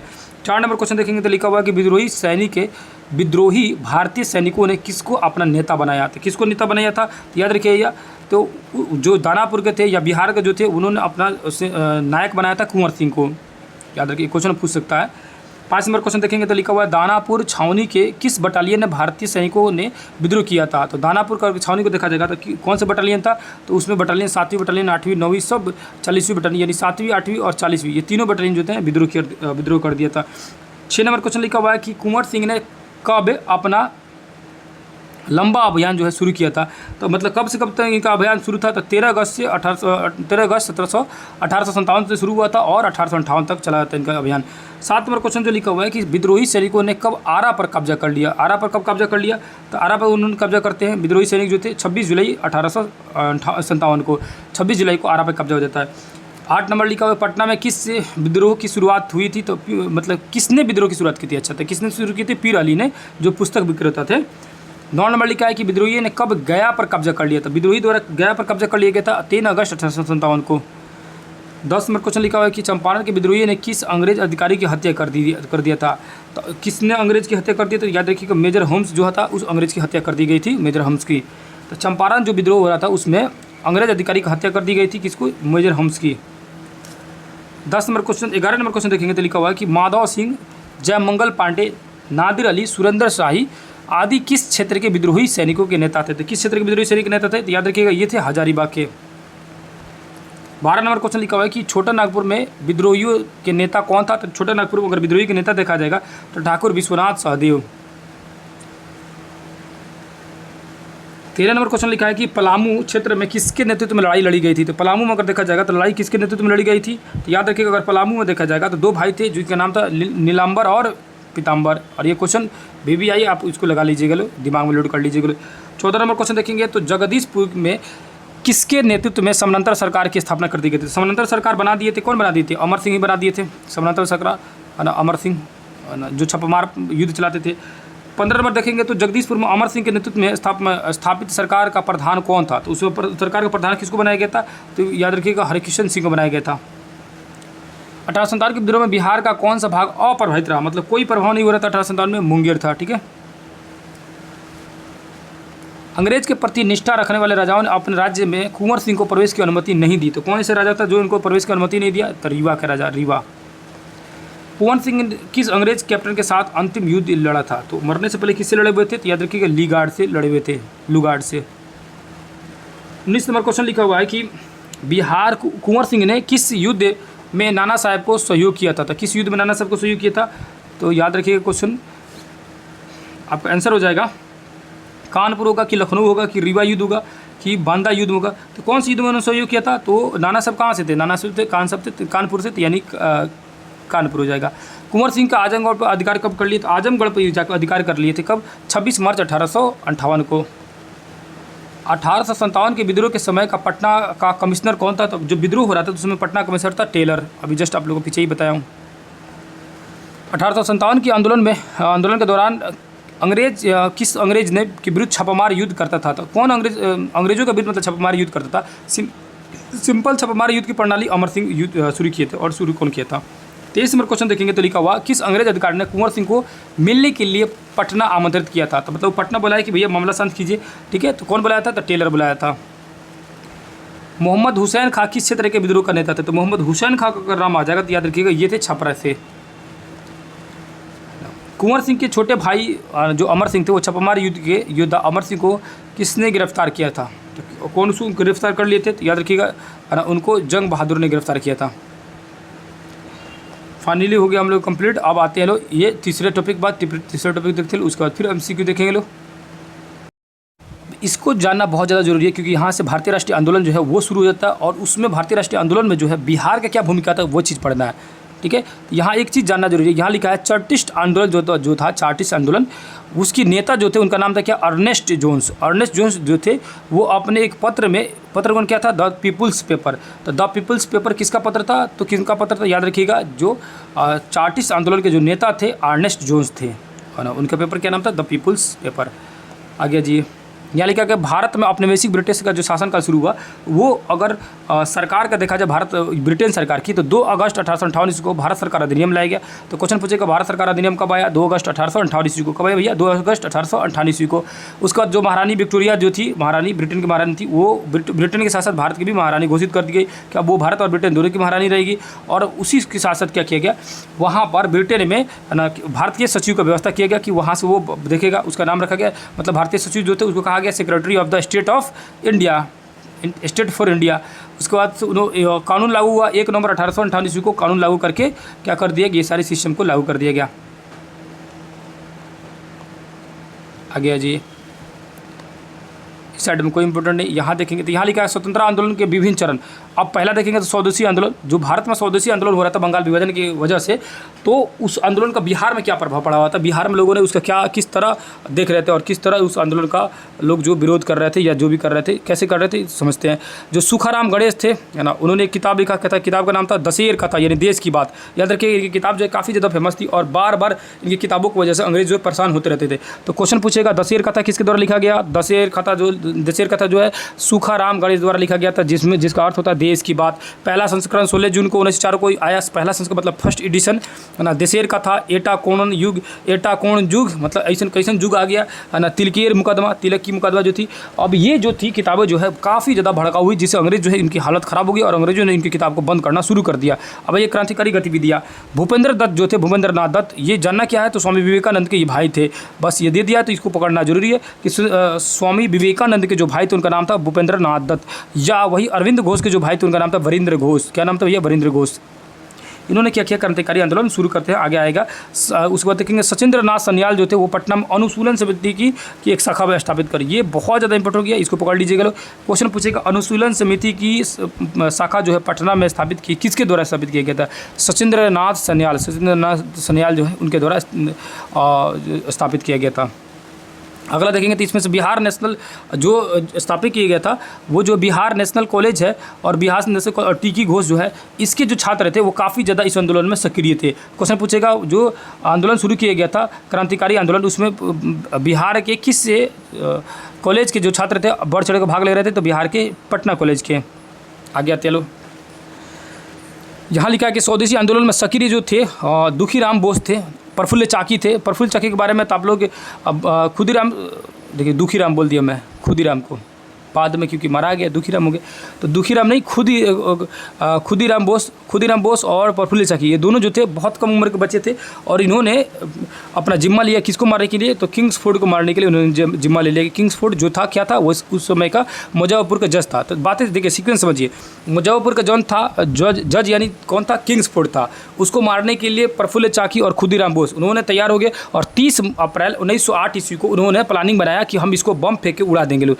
लेकिन जिस गाड़ी में वो बैठा हुआ था, उस गाड़ी में जज वो किंग्सफोर्ड ना बैठ के उस समय बैठ गया था, एक वकील था, वकील का नाम था क्या, केनेडी। तो केनेडी की पत्नी और उसकी बेटी थी उसमें बैठी हुई, तो उसी पर उन्होंने बम मार दिया। कौन मार दिए, खुदीराम बोस और प्रफुल्ल चाकी। उनको लगा कि किंग्सफोर्ड बैठा है, बम मारते हैं, है ना। तो उसके वजह से क्या होता है कि केनेडी की पत्नी और उनकी बेटी जो है मर जाती है ना, जिसके वजह से, है ना, ये और उसके बाद मारने के बाद ये लोग भाग जाते हैं, है ना। खुदीराम बोस भाग जाते हैं और प्रफुल्ल चाकी भाग जाते हैं। खुदीराम बोस जो है भाग के एक बोनी नामक स्टेशन पर जाके बैठ जाते हैं, जो कि किताब में दिया हुआ है, ठीक है। इस किताब में नहीं दिया हुआ, वो SCERT के बिहार बोर्ड की किताब में दिया, और उसको मैं पढ़ाऊंगा, घबराना नहीं, आज रात में उसको भी पढ़ा के अपलोड कर दूंगा।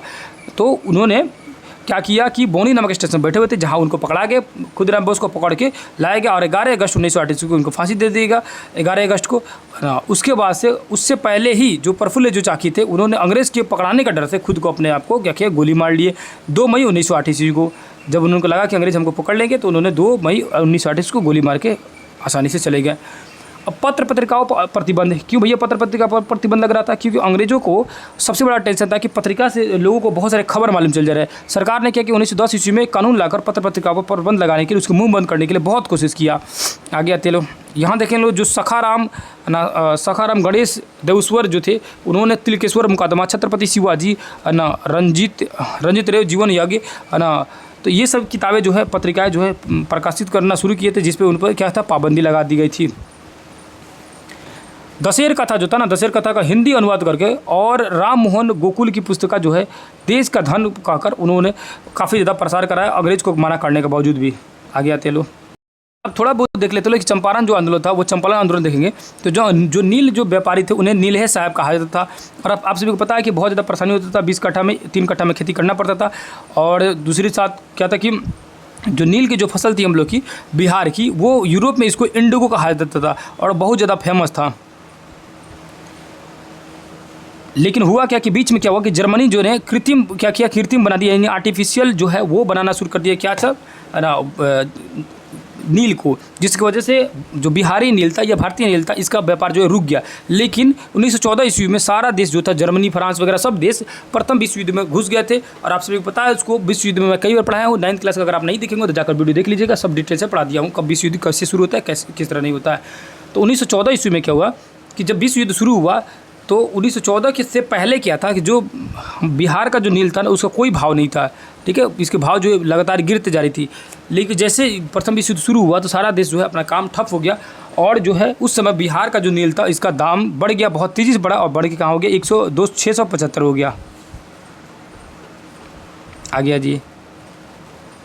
नील की खेती के तरीके बताए कि नील की खेती कैसे होती है। जीरात और आसामी बार, जो कि किताब में आपको लिखा होगा, जीरात और आसामी बार 2 तरह से खेती होती है। आसामी बार जो थी वो उसमें 3 कटिया प्रणाली थी। तो क्वेश्चन पूछेगा 3 कटिया प्रणाली जो खेती थी वो किस तरह की नील की खेती थी, तो जीरात या आसामी बार, तो आसामी बार वाला, ठीक। इसमें 3 कट्टे 20 बीघा के मतलब खेत है, तो उसमें 3 कट्टा नील की खेती करना पड़ेगा, और वो भी 25 से 30 वर्षों तक, है ना। ये एक अन्य तरीका एक और था, यानी कि आसामी जीराती बात का एक और तरीका, तो उसका नाम था खुसरी या करनौली, ठीक है। आगे आते हैं लो, ये लिखा है शोषण अत्याचार के विरुद्ध में राजकुमार शुक्ला जी चलते हैं। तो राजकुमार शुक्ला जो थे वो कहाँ के थे, तो याद रखिएगा सबसे जो चंपारण का नील है जो थे, यानी कि जो नील साहब थे वो सबसे क्रूर थे। बेलवा कोठी का कौन था, तो याद रखिएगा SC एमन था, SC एमन। तो बहुत ज़्यादा बेलवा कोठी के SC एमन था जो था चंपारण विद्रोह के, चंपारण मतलब नील की खेती बहुत ज़्यादा निर्दयता से कराता था। वहीं एक सतवरिया गाँव के राजकुमार शुक्ला जी थे वो उससे ज़्यादा काफ़ी बहुत ज़्यादा मतलब पीड़ित थे, और वो जो थे वो अपनी समस्याओं को पहुंचाना चाहते थे इंडिया लेवल तक। तो उन्होंने मीटिंग में पूछे, है ना। तो वहाँ पर पहुँचे तो वहाँ पे कानपुर जाकर उन्होंने प्रताप के संपादक, यानी प्रताप के संपादक कौन है, तो गणेश शंकर विद्यालय, ठीक है। आ गया जी। ये प्रताप पत्रिका के जो संपादक थे जिनका नाम था गणेश शंकर विद्यार्थी, इन्होंने राजकुमार शुक्ला की बात मानी और उन्होंने एक अपना मतलब आर्टिकल में नील की खेती के बारे में उन्होंने छापा और लिखा क्या कि चंपारण में अंधेरा, इस नाम से एक आर्टिकल, एक लेख छापते हैं, जिससे क्या हुआ कि पूरी देश के लोगों ने नील के बारे में समझना शुरू किया और जानना शुरू किया।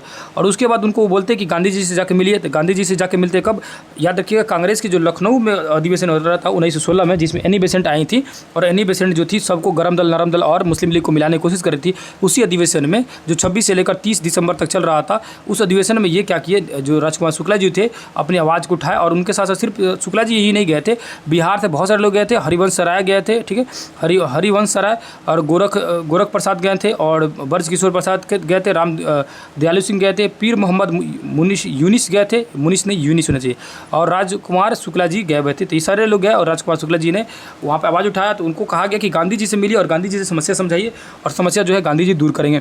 हालांकि वो गांधी जी बाद में आते हैं, है ना, बताएंगे यहाँ पर।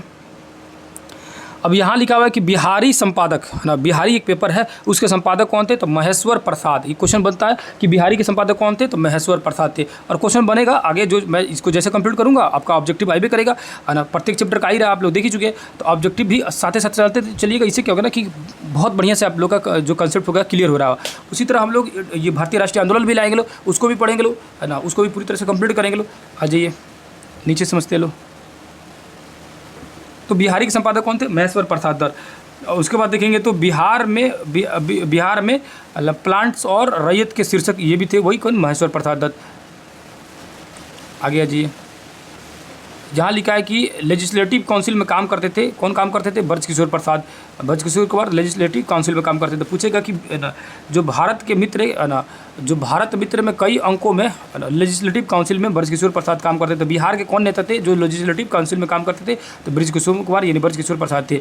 26 से 29 नवंबर 1914 ईस्वी को प्रताप में एक दुखी हृदय को छिंदन नाम से एक संदर्भ लिखा गया। तो याद रखिएगा 26 से नवंबर 1914 ईस्वी को प्रताप जो पत्रिका है उसने क्या किया, एक छंदम यानी कि एक लेख लिखा, कौन सा, है ना, एक दुखी हृदय की छंदम, ठीक है, इस नाम से क्या लिखा, एक लेख प्रकाशित किया, जिसमें चंपारण के में हो रहे अत्याचारों को बताया, सारे लोग उजागर किया। 17 जनवरी 1916 ईस्वी को प्रताप प्रेस को प्रार्थना नामक पुस्तिका का प्रकाशन किया। तो कौन सी पुस्तिका का प्रकाशन किया, तो प्रार्थना नामक। कौन किया भैया, तो ये किए थे प्रताप प्रेस। आ गया जी। 16 मार्च 1916 ईस्वी को प्रार्थना पुस्तिका को क्या कर लिया गया, जब्त कर लिया गया। जो प्रार्थना पुस्तिका था उसमें बहुत सारी चीज़ें बताई गई थी, इसीलिए अंग्रेजों ने उसको क्या कर लिया, जब्त कर लिया।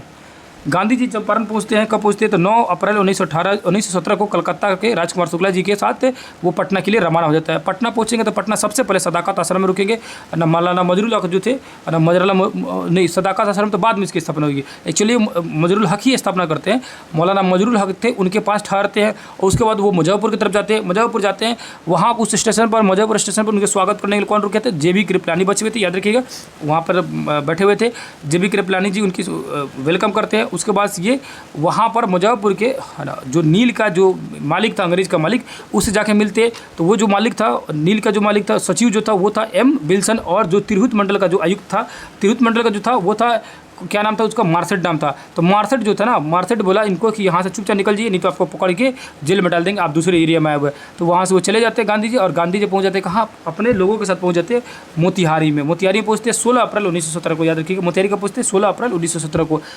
मोतिहारी के जसौली गाँव में आकर उन्होंने लोगों से बात किया, और लोग से बात करके सारे मामलों को समझा।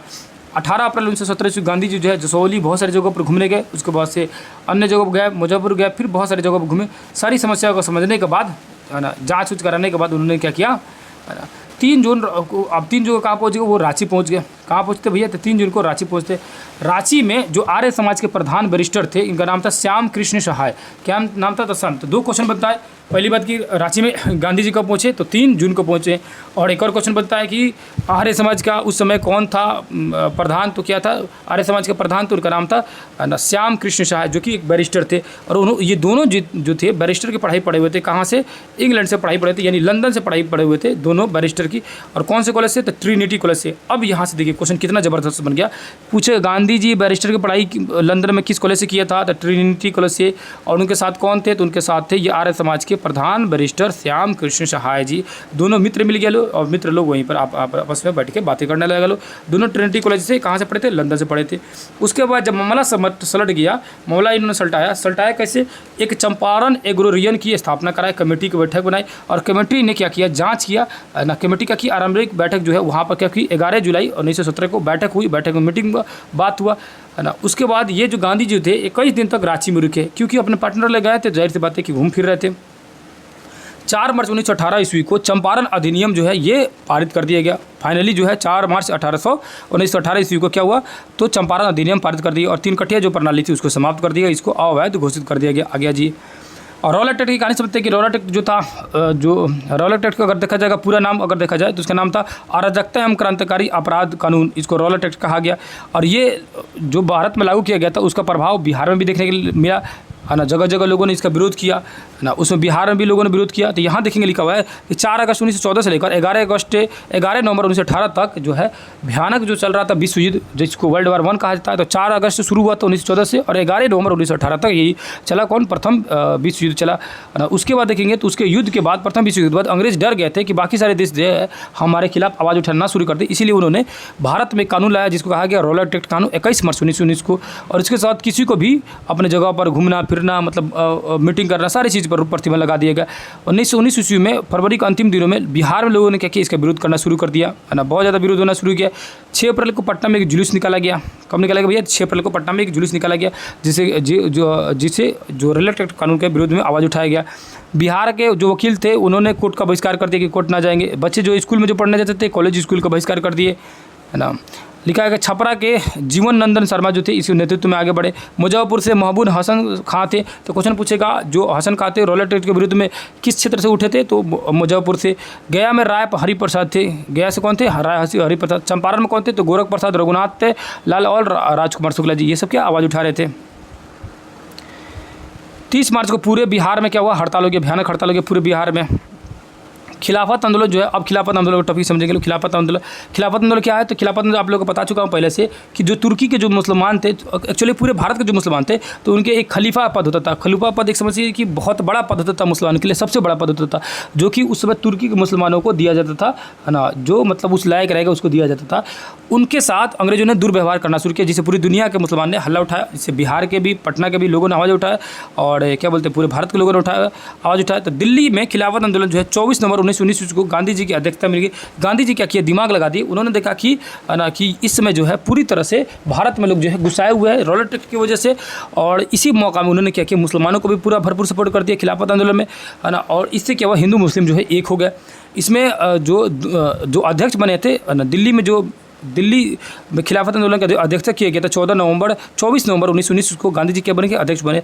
और 2 भाई मोहम्मद अली और शौकत अली जो है खिलाफत आंदोलन का विस्तार रूप से प्रदान किया। तो याद रखिएगा जो अली बंधु जो थे उन्होंने खिलाफत आंदोलन को जो बिहार में जो है पूरी तरह से फैलाया है ना। आगे चलिए, पटना सिटी में देखेंगे तो खिलाफत आंदोलन की समस्या जो थी है ना, समस्या पर इश्तहार लगाया गया है ना। इश्तहार लगा मतलब कि अखबार छपाया गया है ना। फजलुल हक, अब्दुल कासिम, हसरत मोहानी, ताज उद्दीन और मोहम्मद अकरम जो थे उन्होंने अपने इस पर हस्ताक्षर कर साइन कर ये पूरे इश्तहार का छपवा दिया। 19 मार्च 1920 को अब्दुल बारी, अब्दुल कलाम आज़ाद और शौकत अली ने आह्वान किया, और पूरे विश्व में पूरे बिहार में क्या हुआ कि हड़ताल रखी गई। मौलाना जो शौकत अली थे वो 24 से 25 अप्रैल 1920 को पटना में सभाएं आयोजित की गई, और 27 अप्रैल को क्या हुए? मुंगेर सभा में आयोजित किए गए। रांची में कौन थे? तो मौलाना आज़ाद थे रांची से। इनका सबका नाम याद रखिएगा। मौलाना आज़ाद नेतृत्व करते थे। उलेमा फुलवारी शरीफ, मतलब फुलवारी शरीफ जो पटना बगल में, वहाँ से क्या थे? उलेमा लोग थे। उलेमाओं ने अपनी पद छोड़ दी, उलेमा का पद छोड़ दिया, अंग्रेजों की बात नहीं माने। 1 अगस्त को खिलाफत दिवस मनाया गया था। याद रखिएगा, खिलाफत दिवस कब मनाया गया? 1 अगस्त को। 1 अगस्त को क्या मनाया गया? खिलाफत दिवस मनाया गया। आगे जी, यहाँ देखेंगे तो असहयोग आंदोलन को समझेंगे, असहयोग आंदोलन के बारे में। अब यहाँ देखिए, कोलकाता में कांग्रेस जो अधिवेशन हुई थी कांग्रेस में, तो कोलकाता में कांग्रेस जो अधिवेशन हो रही थी 4 से 9 सितंबर 1920 ईस्वी को जो कोलकाता में हो रही थी, ये तत्कालीन कांग्रेस अधिवेशन बैठाया था, जो वार्षिक अधिवेशन नहीं था, इमरजेंसी में जब बैठाया जाता था तब बोला था। तो कोलकाता में हो रही थी कब? 4 से 9 सितंबर 1920 ईस्वी को।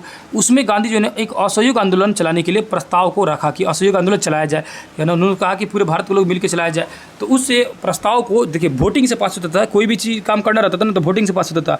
तो उनके सपोर्ट में 1885 वोट पड़े और 1893 जो थे उनके खिलाफ में वोट पड़े। मतलब कि असहयोग आंदोलन ना चलाया जाए 1893 लोगों ने कहा, और असहयोग आंदोलन बोल रहा हूँ ना, मतलब वही असहयोग आंदोलन जो है चलाया जाए। इसको किसने शुरू किया? तो 1885 लोगों ने कहा कि चलाया जाए। 300 से ज़्यादा लोग थे तो बिहार गए थे, जिसमें से 180 लोग जो थे वो सपोर्ट किए थे। फाइनली जो है असहयोग आंदोलन शुरू हो जाएगा।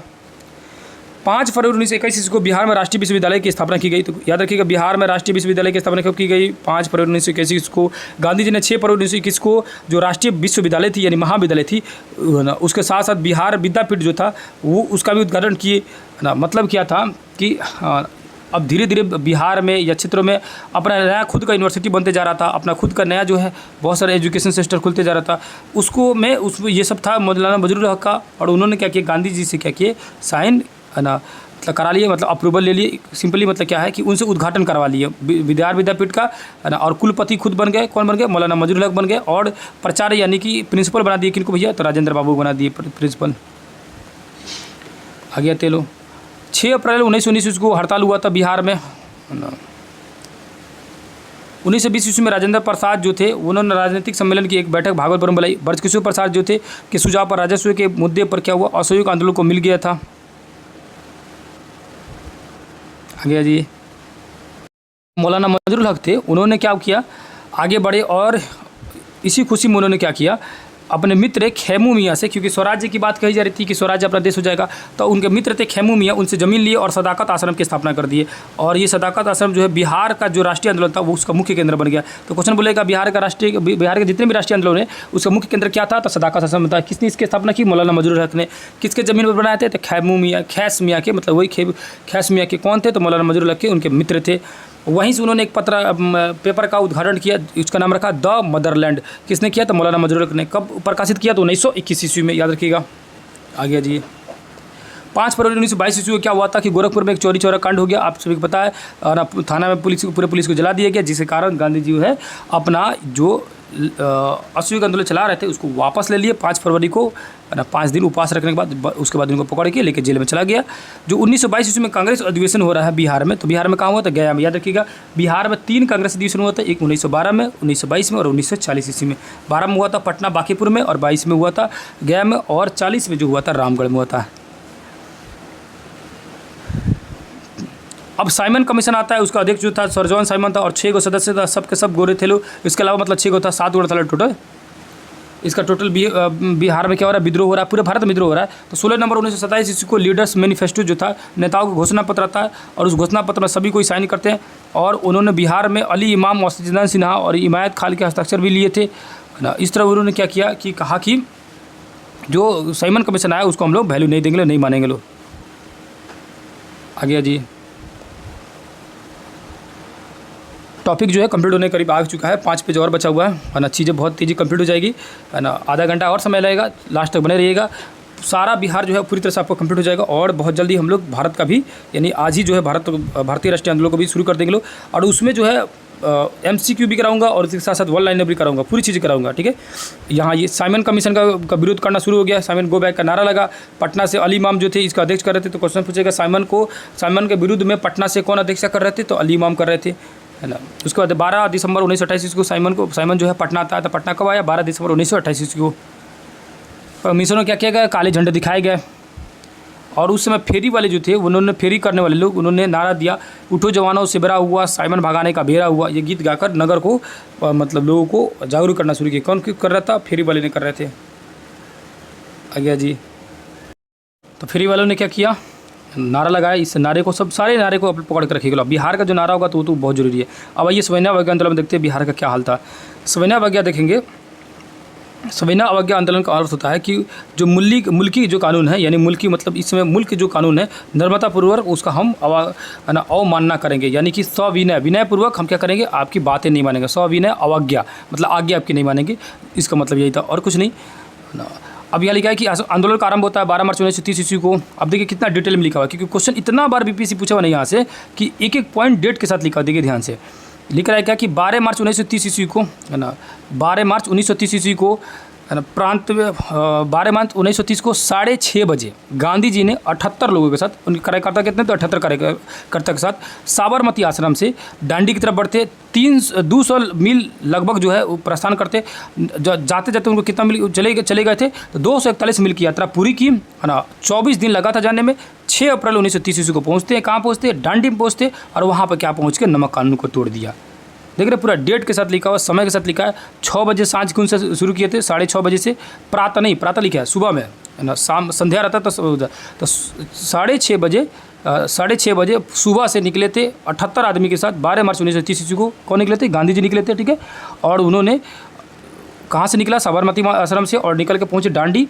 टोटल जो दूरी थी, एक बार क्वेश्चन पूछा था बीपीएससी में कि कुल जाने में उनको दूरी कितना लगा हुआ था, और बीपीएससी क्वेश्चन का है मेरे पास, उसका मैं आप लोगों को करा दूंगा लास्ट में, अगर हो सकेगा तो इसी में ऐड कर दूंगा जो आएगा भारतीय राष्ट्रीय आंदोलन में। सारे बिहार का क्वेश्चन करा दूंगा और भारत का क्वेश्चन करा दूंगा। टोटल जो इतिहास क्वेश्चन है सब करा दूंगा, ठीक है ना। वो बीपीएससी में 10 साल 15 साल जो क्वेश्चन पूछ रहा है ना, वो सब करा दूंगा। तो उसमें क्वेश्चन पूछा हुआ ये कि कितना दिन लगा था? 24 दिन लगा था। तो याद रहता आपको 12 मार्च से चले थे और 6 अप्रैल को पहुँचे थे, तो टोटल जुड़िएगा तो 24 दिन हो जाएगा। टोटल कितना किलोमीटर की दूरी तय की गए थे? तो याद रखिएगा 241 किलोमीटर की दूरी तय की है। यात्रा समाप्त की। यात्रा उनको पहुंचने में कितना लगा? 241 मील।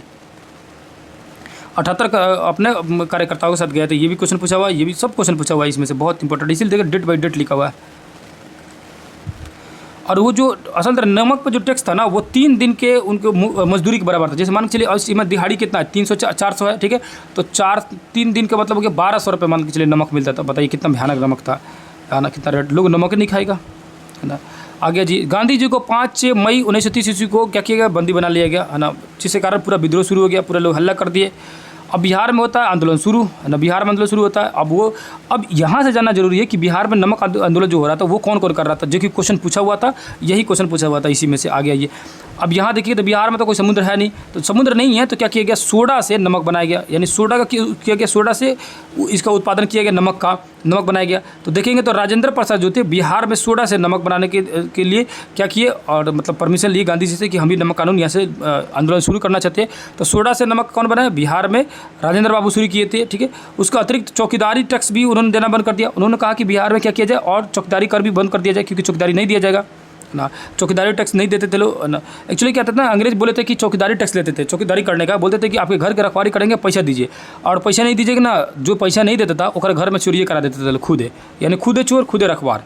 तो मजबूरी में देना पड़ता था। तो चौकीदारी कर बाद में इन्होंने देना मना कर दिया, बोला कि नहीं देंगे लोग। जब ये नमक कानून आया तो नमक कानून का विरोध में जब आंदोलन शुरू हुआ तो, ठीक है, उसके बाद देखेंगे तो टैक्स देना बंद कर दिया। सत्याग्रह आरंभ हो गया। गांधी जी से अनुमति लेके, कौन लिया अनुमति? राजेंद्र बाबू लिए थे। अब आएंगे तो 6 अप्रैल 1930 ईस्वी को बिहार में सत्याग्रह शुरू करने की तिथि निर्धारित की गई थी। तो क्वेश्चन पूछेगा, जो बिहार में नमक कानून तोड़ने की या नमक कानून सत्याग्रह शुरू करने की जो डेट फिक्स की गई थी, कब की फिक्स की थी? 6 अप्रैल 1930 को। 6 अप्रैल कब? 1930 ईस्वी को। अब नमक सत्याग्रह का सर्वप्रथम चंपारण और सारण में शुरू हुआ था। तो नमक सत्याग्रह शुरू हुआ था कहाँ हुआ था? चंपारण और सारण जिला में हुआ था। चंपारण में देखेंगे तो चंपारण में कौन शुरू किए थे? तो इस जिला के जो अध्यक्ष विपिन बिहारी वर्मा के नेतृत्व में चला। और यही क्वेश्चन जो है आपके बीपीएससी में पूछा हुआ था, अब की बार में ही पूछा था, शायद थियरी 3 में ही क्वेश्चन पूछा था। आपको थंबनेल में जैसे कि देखा होगा आप लोग। तो चंपारण में नमक सत्याग्रह शुरू कौन किए थे? तो याद रखिएगा, जो जिला अध्यक्ष थे, चंपारण के जिला अध्यक्ष थे, उनका नाम था विपिन बिहारी वर्मा। तो विपिन बिहारी वर्मा ने इन्होंने शुरू कर दिया। पहला जस्ता जो निकला था 13 व्यक्तियों के साथ निकला था, यानी कि ग्रुप बाई ग्रुप निकल रहा था। तो 13 व्यक्तियों के साथ निकले थे विपिन बिहारी वर्मा जी। उसके बाद देखेंगे तो नीचे आएंगे तो यहाँ लिखा हुआ है कि 11 अप्रैल 11 अप्रैल को वो बेतिया पहुँचते हैं। वहाँ बेतिया पहुँचेंगे तो 3400 लोगों ने उनका स्वागत किया। उसके बाद 15 अप्रैल 1930 को जोगापट्टी, मोतिहारी, ढाका, बहुत सारे जगह जाते हैं।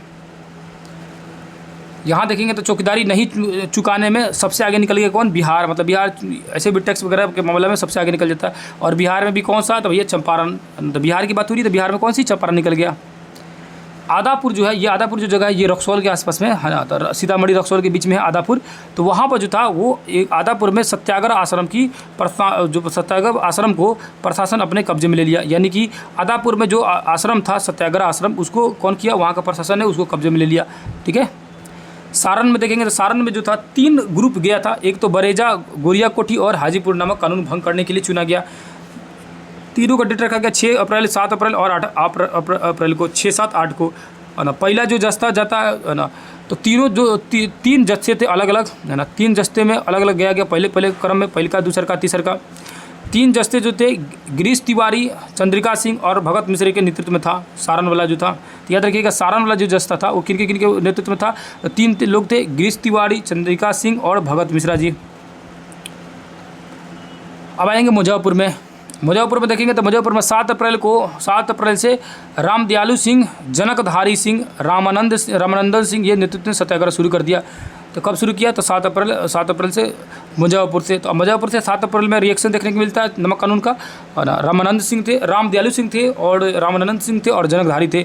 इसीलिए मुजफ्फरपुर से आगे जब बढ़िएगा तो वहाँ पर एक स्टेशन है, हाजीपुर की तरफ बढ़िएगा तो रामदयालु सिंह स्टेशन है। ठीक है। आगे जी पटना में आएंगे। पटना में देखेंगे तो 16 अप्रैल को पहुंचता है पटना में यह आंदोलन। और 16 अप्रैल को ना बुधवार का दिन था, नमक सत्याग्रह वहाँ पर शुरू किया गया। पटना सिटी में देखेंगे तो मंगल एक तालाब है, मंगल तालाब याद रखिए। पटना मंगल तालाब के पूरब में नरवास पिंड जो है, नरवास पिंड के में क्या किया गया? नमक कानून तोड़ने के लिए भंग करने का प्रयास किया गया। अंबिका कांत सिंह जो थे इनके नेतृत्व में ये जो है निकले लोग। अंबिका कांत सिंह के नेतृत्व में क्या किए? कांग्रेस कार्यालय में जस्ता जो है 9 बजे रवाना हो गया। 21 स्वयंसेवक के जो 21 कार्यकर्ता थे उनके साथ में गए। सुल्तानगंज के पास जब जाते हैं, पटना में सुल्तानगंज है, वहाँ पर उनको पुलिस जो है पकड़कर गिरफ्तार कर लेता है। फिर दूसरा जस्ता निकलता है, यानी दूसरा मीटिंग निकलता है। तो दूसरा जो जस्ता निकलता है वो राम वृक्ष बेनीपुर के नेतृत्व में निकलता है। तो पहला जस्ता किसके के साथ निकला था? तो अंबिका कांत सिंह। और ये क्वेश्चन आएगा इस बार एग्जाम में, याद रखिएगा, क्योंकि पटना वाला जो क्वेश्चन है पूछेगा, क्योंकि चंपारण वाला पूछ लिया और पटना वाला पूछेगा कि पटना में जो नमक कानून था कब शुरू किया गया? 16 अप्रैल 1930 ईस्वी को। दिन था बुधवार। ठीक है। वहाँ पर क्या था? तो एक मंगल तालाब जो था है ना, मंगल तालाब, उसके पूरब में था नरवास पिंड जो था, वहाँ पर नमक कानून तोड़ने की प्लानिंग बननी थी। तो पहली जस्ता जो निकली थी अंबिका कांत सिंह के साथ निकली थी। 21 लोग के लेके गए थे, 9 बजे सवेरे निकले थे, लेकिन जाते जाते सुल्तानगंज में उनको पकड़ लिया गया, पकड़ कर जेल में पकड़ कर डाल दिया लोग, उनको नज़रबंद कर दिया लोग अंग्रेजवन। तो दूसरा जस्ता फिर निकलता है। दूसरा जस्ता कौन ले निकलता है? तो राम वृक्ष बेनीपुरी लेके निकलते हैं, याद रखिएगा। अब ये भी निकलते हैं तो ये भी उधर आ जाएंगे आगे जाके, आगे आइए यहाँ पर। ये भी क्या होते हैं? ये भी पकड़ा जाते हैं। वो बाद क्या होता है कि तीसरा जो जस्ता निकलता है नवास पिंड है ना, तीसरा जो जस्ता निकलता है, दूसरा जस्ता भी जाके पकड़ा गए और पकड़ा कर वहीं पर रुक गए। उसके बाद लास्ट में जो गांव के स्वयंसेवकों ने जस्ता फिर लेके निकले।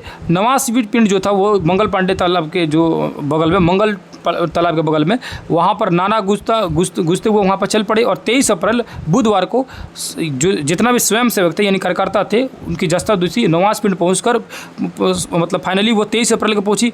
तो 16 अप्रैल शुरू हुआ था जाने का क्रम, और बार बार धरा जा रहे थे, बार बार पुलिस पकड़ ले रहा था। फाइनली उन्होंने 23 अप्रैल को पहुंच गए उस पिंड के पास, नवास पिंड के पास, और वहाँ पे जाके नमक कानून को तोड़ दिया, नमक कानून का विरोध करके। दरभंगा में देखेंगे तो 17 अप्रैल को सत्यनारायण सिंह थे। दरभंगा से मुंगेर से देखेंगे तो श्री कृष्ण सिंह थे, और ये भी इंपॉर्टेंट है क्योंकि श्री कृष्ण सिंह बिहार के प्रथम मुख्यमंत्री, इसीलिए जानना जरूरी है। तो जो नमक कानून तोड़ने में श्री कृष्ण सिंह जो थे वो कहाँ से नेतृत्व कर रहे थे? मुंगेर से 17 अप्रैल को, और 11 को स्वयंसेवक के साथ चले थे ना। 2 जस्ता निकला था, एक बेगूसराय में निकला भी था, ठीक है, और दूसरा जो था वो गाँव घूम रहा था। भागलपुर से देखेंगे तो कौन थे? पहला जो जस्ता था वो महादेव लाल सर्राफ था, दूसरा जस्ता जो था दीप नारायण अग्रवाल थे। आगे आते हैं लोग। मानभू में देखेंगे तो मानभू जो था 10 अप्रैल 1930 ईस्वी को मानभू कांग्रेस का निवारण चंद्र दास गुप्त की अध्यक्षता में हुआ। शाहबाद में देखेंगे तो भवानी दयाल सिंह सासाराम में सक्रिय रहे। ये सब का नाम है, और एक जगह लिस्ट भी दिया हुआ है लास्ट में, उसको एक जगह सामने आएगा तो आपको आसानी भी हो जाएगा याद करने में। अब बिहार में भारत छोड़ो आंदोलन का क्या पड़ता है असर? तो जो जिलाधिकारी था उस समय बिहार का, तो याद रखिएगा क्या नाम था? WG आर्जर। और राजेंद्र प्रसाद के बीच में क्या हुआ? मामला बिगड़ गया, जिसे इनको गिरफ्तार करके सदाकत आश्रम पहुँचा दिया गया। उसके बाद इनको बांकीपुर जेल में ले गया गया। यानी जब भारत छोड़ो आंदोलन का शुरू किया गया था 1942 में तो सारे नेताओं को गिरफ्तार किया जा रहा था, जिसमें राजेंद्र बाबू को गिरफ्तार करके बांकीपुर जिले में लेके गए गए लो, अंग्रेज सब लेके चला गया लो। सचिवालय वाला जो कांड होता है ये काफ़ी ज़्यादा फेमस है, क्योंकि स्टूडेंट जो थे वो भारत छोड़ो आंदोलन में बहुत तेज़ी से सक्रिय हो रहे थे। तो 11 अगस्त 1942 ईस्वी को बहुत सारे स्टूडेंटों ने क्या किया, पटना कॉलेज और उसी के बगल में एक सिटी कोर्ट था, सिटी कोर्ट जो था मतलब जिला कोर्ट में क्या किया, उन्होंने झंडा अपना फहराना शुरू कर दिया। कौन सा झंडा, तो भारतीय झंडा, जिसके कारण वहाँ का जो पुलिस अधीक्षक था, पुलिस अधिकारी जो था, उसका नाम था आर्थर। क्या नाम था भैया, आर्थर, ठीक है। आर्थर जो था वो 4:57 पर, देखिए डेट के साथ लिखा है, संध्या 4:57 पर ऑर्डर देता है, सांझ को गया तो ऑर्डर दिया कि जितना भी छात्र है सबको गोली मार दो, ठीक है। तो उसमें 7 लोग तो वो ऑन द स्पॉट मर गए, लेकिन उनके साथ हाथ से झंडा नहीं गिरा, आप सभी जानते हैं। लेकिन 25 लोग उनके बाद भी घायल हो गए पूरी तरह से। अब 7 लोग का नाम लिखा हुआ है, याद करेगा तो शहीद उमाकांत प्रसाद सिंह, शहीद रामानंद सिंह, शहीद सतीश प्रसाद, शहीद जगपति कुमार, शहीद देवीपत चौधरी। देवीपत चौधरी में क्या है, तो उनके पिता जो थे वो आसाम से आकर बसे हुए थे पटना में, क्या थे, देवी चंद्र का उनके पिता जो आसाम से आकर बसे हुए थे। देश सेवक उनके पिता और शहीद पुत्र का उनके नामक पुस्तक भी तैयार किया गया था। बाद में उनके नाम पर देश सेवक पिता और शहीद पुत्र नामक पुस्तक ले गए। तो क्वेश्चन पूछेगा, देश सेवक पिता और शहीद पुत्र पुस्तक जो है किनके लिए मतलब प्रकाशित किया गया था, तो याद रखिएगा कौन थे, तो वो थे शहीद देवीपद चौधरी, है ना। इनके पिताजी भी थे समाज सेवक, देश के लिए काम किए थे और ये भी काम किए थे। अब आगे है शहीद राजेंद्र सिंह, है ना। उसके बाद देखेंगे तो शहीद राम गोविंद सिंह, ये सब जो थे वो सब क्या थे, जो सचिवालय में गोली कांड में इनकी मार दिए गए तो वो लोग थे। आगे जी,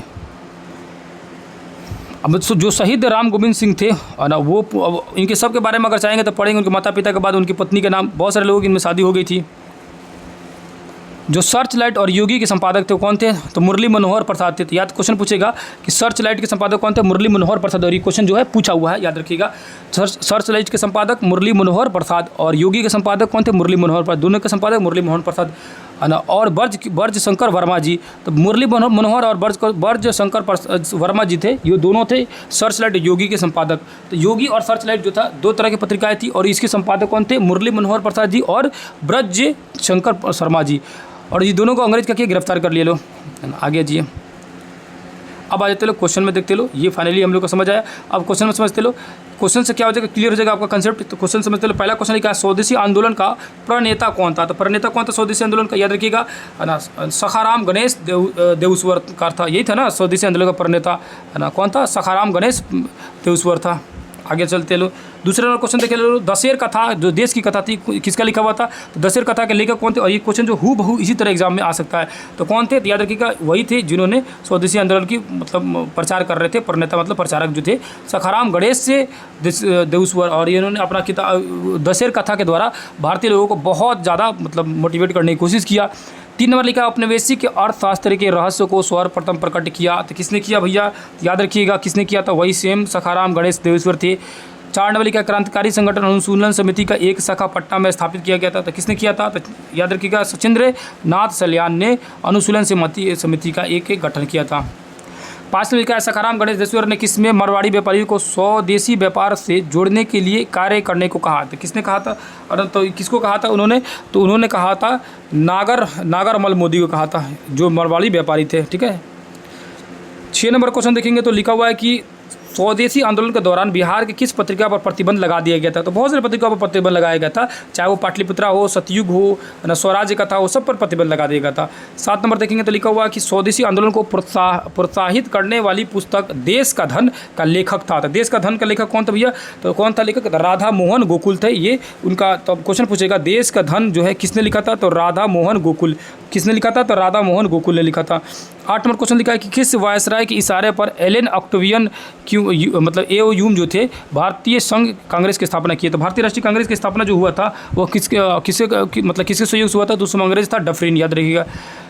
9 नंबर लिखा है कि किस राष्ट्रवादी नेता ने एओयूम द्वारा स्थापित भारतीय राष्ट्रीय कांग्रेस संघ को अखिल भारतीय कांग्रेस के रूप में प्रस्तुत किया, तो अखिल भारतीय कांग्रेस के रूप में प्रस्तुत किए तो वो तो दादा भाई नौरोजी थी, हालांकि कहाँ गया लोकमान्य तिलक और दादा भाई नौरोजी किधर गया।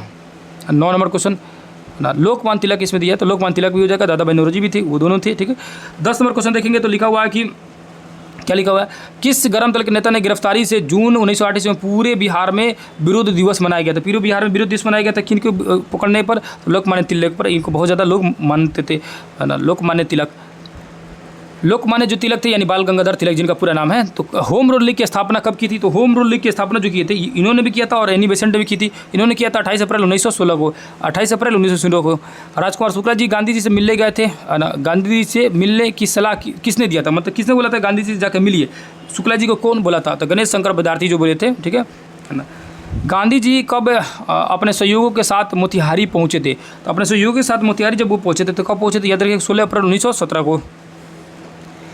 चंपारण सत्याग्रह आंदोलन के दौरान तिरहुत प्रमंडल का आयुक्त कौन था, तो जो तिरहुत था, जो इन्होंने इनको भगाने के लिए बोला कि यहाँ से चले जाइए, तो कौन था, मार्सेट था, याद रखिएगा, जो बोला कि वापस चले जाइए गांधी जी को। अब उसके बाद देखेंगे तो चंपारण एगोरियन कमेटी का गठन कहाँ हुआ था, तो कहाँ पे हुआ, तो अभी कहाँ गए थे गांधी जी, गए थे अपने रांची अपने दोस्त के साथ मिलने के लिए, मतलब वहीं पर गया, तो वहीं पर चंपारण एगोरियन कमेटी का गठन किया गया। चंपारण अधिनियम का जन्म कब हुआ था, चंपारण जो है चंपारण अधिनियम लागू हो गया, वो कब लागू हो गया, तो याद रखिए कि 4 मार्च 1918 ईस्वी को डेट भी दिया हुआ है और ये क्वेश्चन पूछा हुआ है एग्जाम में। रॉलेट एक्ट जो है और ये पारित हुआ था, तो याद रखिए कि रॉलेट एक्ट जो पारित हुआ था कब पारित हुआ था, 21 मार्च 1919 ईस्वी को। रॉलेट एक्ट जो है पारित कब हो गया था, रॉलेट एक्ट जो कानून जो है वो पारित हुआ था 21 मार्च 1919 ईस्वी, जिसके खिलाफ बहुत ज़्यादा आंदोलन शुरू हो गया था। रॉलेट एक्ट कानून का काला कानून की संज्ञा किसने दिया था, तो काला कानून तो ये गांधी जी बोलते थे।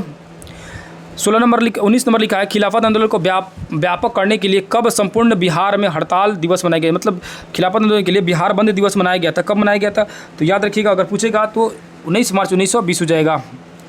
कांग्रेस के किस अधिवेशन में कहाँ गया, कांग्रेस के किस अधिवेशन में असहयोग प्रस्ताव को पारित किया गया, असहयोग जो आंदोलन जो शुरू करने के लिए प्रस्ताव पारित किया गया था किस अधिवेशन में, तो कलकत्ता अधिवेशन में। 21 नंबर लिखा है, बिहार स्टूडेंट कॉन्फ्रेंस की स्थापना कब हुई थी, तो बिहार स्टूडेंट कॉन्फ्रेंस की स्थापना जो है कब हुई थी, तो बिहार स्टूडेंट कॉन्फ्रेंस यानी कि बिहार युवा कॉन्फ्रेंस की स्थापना कब हुई थी, याद रखिए कि ये भी क्वेश्चन पूछा हुआ है, तो 1906 ईस्वी में इसकी स्थापना हुई थी। अब बिहार में राष्ट्रीय चेतना जागरण के क्या कारण थे, तो बिहार में राष्ट्रीय जागरण के क्या कारण थे, तो याद रखिए क्या कारण थे, जागरण के क्या कारण थे, तो कारण थे इसका औपनिवेशिक सरकार की नस्लवादी विधि भी थी, अंग्रेज अहंकारी स्वभाव के भी थे, यानी उपयुक्त में सभी हो जाना चाहिए किधर के भैया। 23 नंबर क्वेश्चन देखेंगे तो लिखा हुआ बिहार छात्र परिषद का गठन किया था, तो बिहार छात्र परिषद का गठन, और क्वेश्चन पूछा हुआ है, तो क्वेश्चन अगर पूछेगा कि बिहार छात्र परिषद का गठन किया था तो किसने किया था, तो राजेंद्र बाबू ने किया था, राजेंद्र प्रसाद ने किए थे बिहार छात्र परिषद का गठन। 24 नंबर क्वेश्चन है कि बिहार प्रांतीय सम्मेलन का अधिवेशन 1908 ईस्वी में कहाँ हुआ था, तो बिहार प्रांतीय सम्मेलन का पहला अधिवेशन, तो जो बिहार प्रांतीय सभा था उसका पहला अधिवेशन अगर हो रहा था तो कहाँ हो रहा था, तो पटना में हो रहा था 1908 ईस्वी में। बिहार में होम रूल लीग की स्थापना हुई थी, तो बिहार में भी होम रूल लीग की स्थापना हुई थी, कब हुई थी, 16 दिसंबर 1916 ईस्वी को ना। बिहार में होम रूल लीग की स्थापना के संस्थापक थे, अगर बिहार में होम रूल लीग के अगर संस्थापक देखा जाएगा तो कौन हो जाएगा, राजेंद्र प्रसाद हो जाएंगे, बहुत इंपॉर्टेंट है। उसके बाद 27 नंबर देखेंगे तो पटना होम रूल लीग में नेता ने विजयी दशमी के किस से भारत माता की पूजा आरंभ करने की विचार रखा था, तो किसकी पूजा करने के लिए विचार रखा हुआ था, तो याद रखिएगा राम पूरन चंद की पूजा करने का विचार रखा हुआ था, ठीक है। 28 नंबर क्वेश्चन लिखा हुआ है कि बिहार में किस जिले में होम रूल का प्रचार नहीं हुआ था, तो यानी होम रूल का जो अगर प्रचार देखा जाए तो किस जिले में नहीं हुआ था, तो याद रखिए चंपारण में नहीं हुआ था। 29 नंबर देखेंगे तो लिखा हुआ गौ हत्या को रोकने के लिए बिहार में गौरक्षी सभाओं का स्थापना हुई थी, तो गौरक्षी सभाओं का स्थापना जो हुआ था वो हुआ था कब हुआ था, तो याद रखिएगा 1893 ईस्वी में। 30 नंबर देखेंगे तो क्वेश्चन लिखा हुआ है कि स्वदेशी आंदोलन के सक्रिय सदस्य खुदीराम बोस प्रफुल्ल चाकिरे 30 अप्रैल 1908 ईस्वी को किसकी हत्या करना चाहते थे, तो वो किंग्सफोर्ड की हत्या करना चाहते थे लेकिन हो नहीं पाया, वो क्या कहे ना प्रिंगले जो कैनेडी था उसकी पत्नी और उसकी बेटी को उड़ा दिए। मुजफ्फरपुर बम कांड का दोषी ठहराया गया, किसे फांसी दे दिया गया, तो मुजफ्फरपुर बम कांड को दोषी ठहराकर इनको जो खुदीराम बोस थे यही ना धरा गए थे बोनी स्टेशन के पास में, तो इनको पकड़ के फांसी लटका दिया लो। क्रांतिकारी नेता खुदीराम को फांसी दी गई थी, तो कब फांसी दी गई थी, तो याद रखिएगा इनको फांसी दी गई थी 13 अप्रैल 1908 ईस्वी को। स्वदेशी आंदोलन के दौरान प्रकाशित पत्रिका स्वराज्य कथा का संपादन किया था, तो किसने किया था स्वराज्य का, तो बाल मुकुंद वाजपेयी ने किया था। किस क्रांतिकारी पर तिरहुत षड्यंत्र मुकदमा चलाया गया था, तिरहुत का षड्यंत्र मुकदमा चलाएगा, याद रखिए किस पर चलाया गया, तो याद रखिएगा योगेंद्र शुक्ला जी पर चलाया गया था। 35 नंबर देखेंगे तो बिहार के किस क्रांतिकारी नेता ने 1928 ईस्वी में हिंदुस्तान सोशलिस्ट रिपब्लिक आर्मी की बैठक की सम्मेलन हुई थी।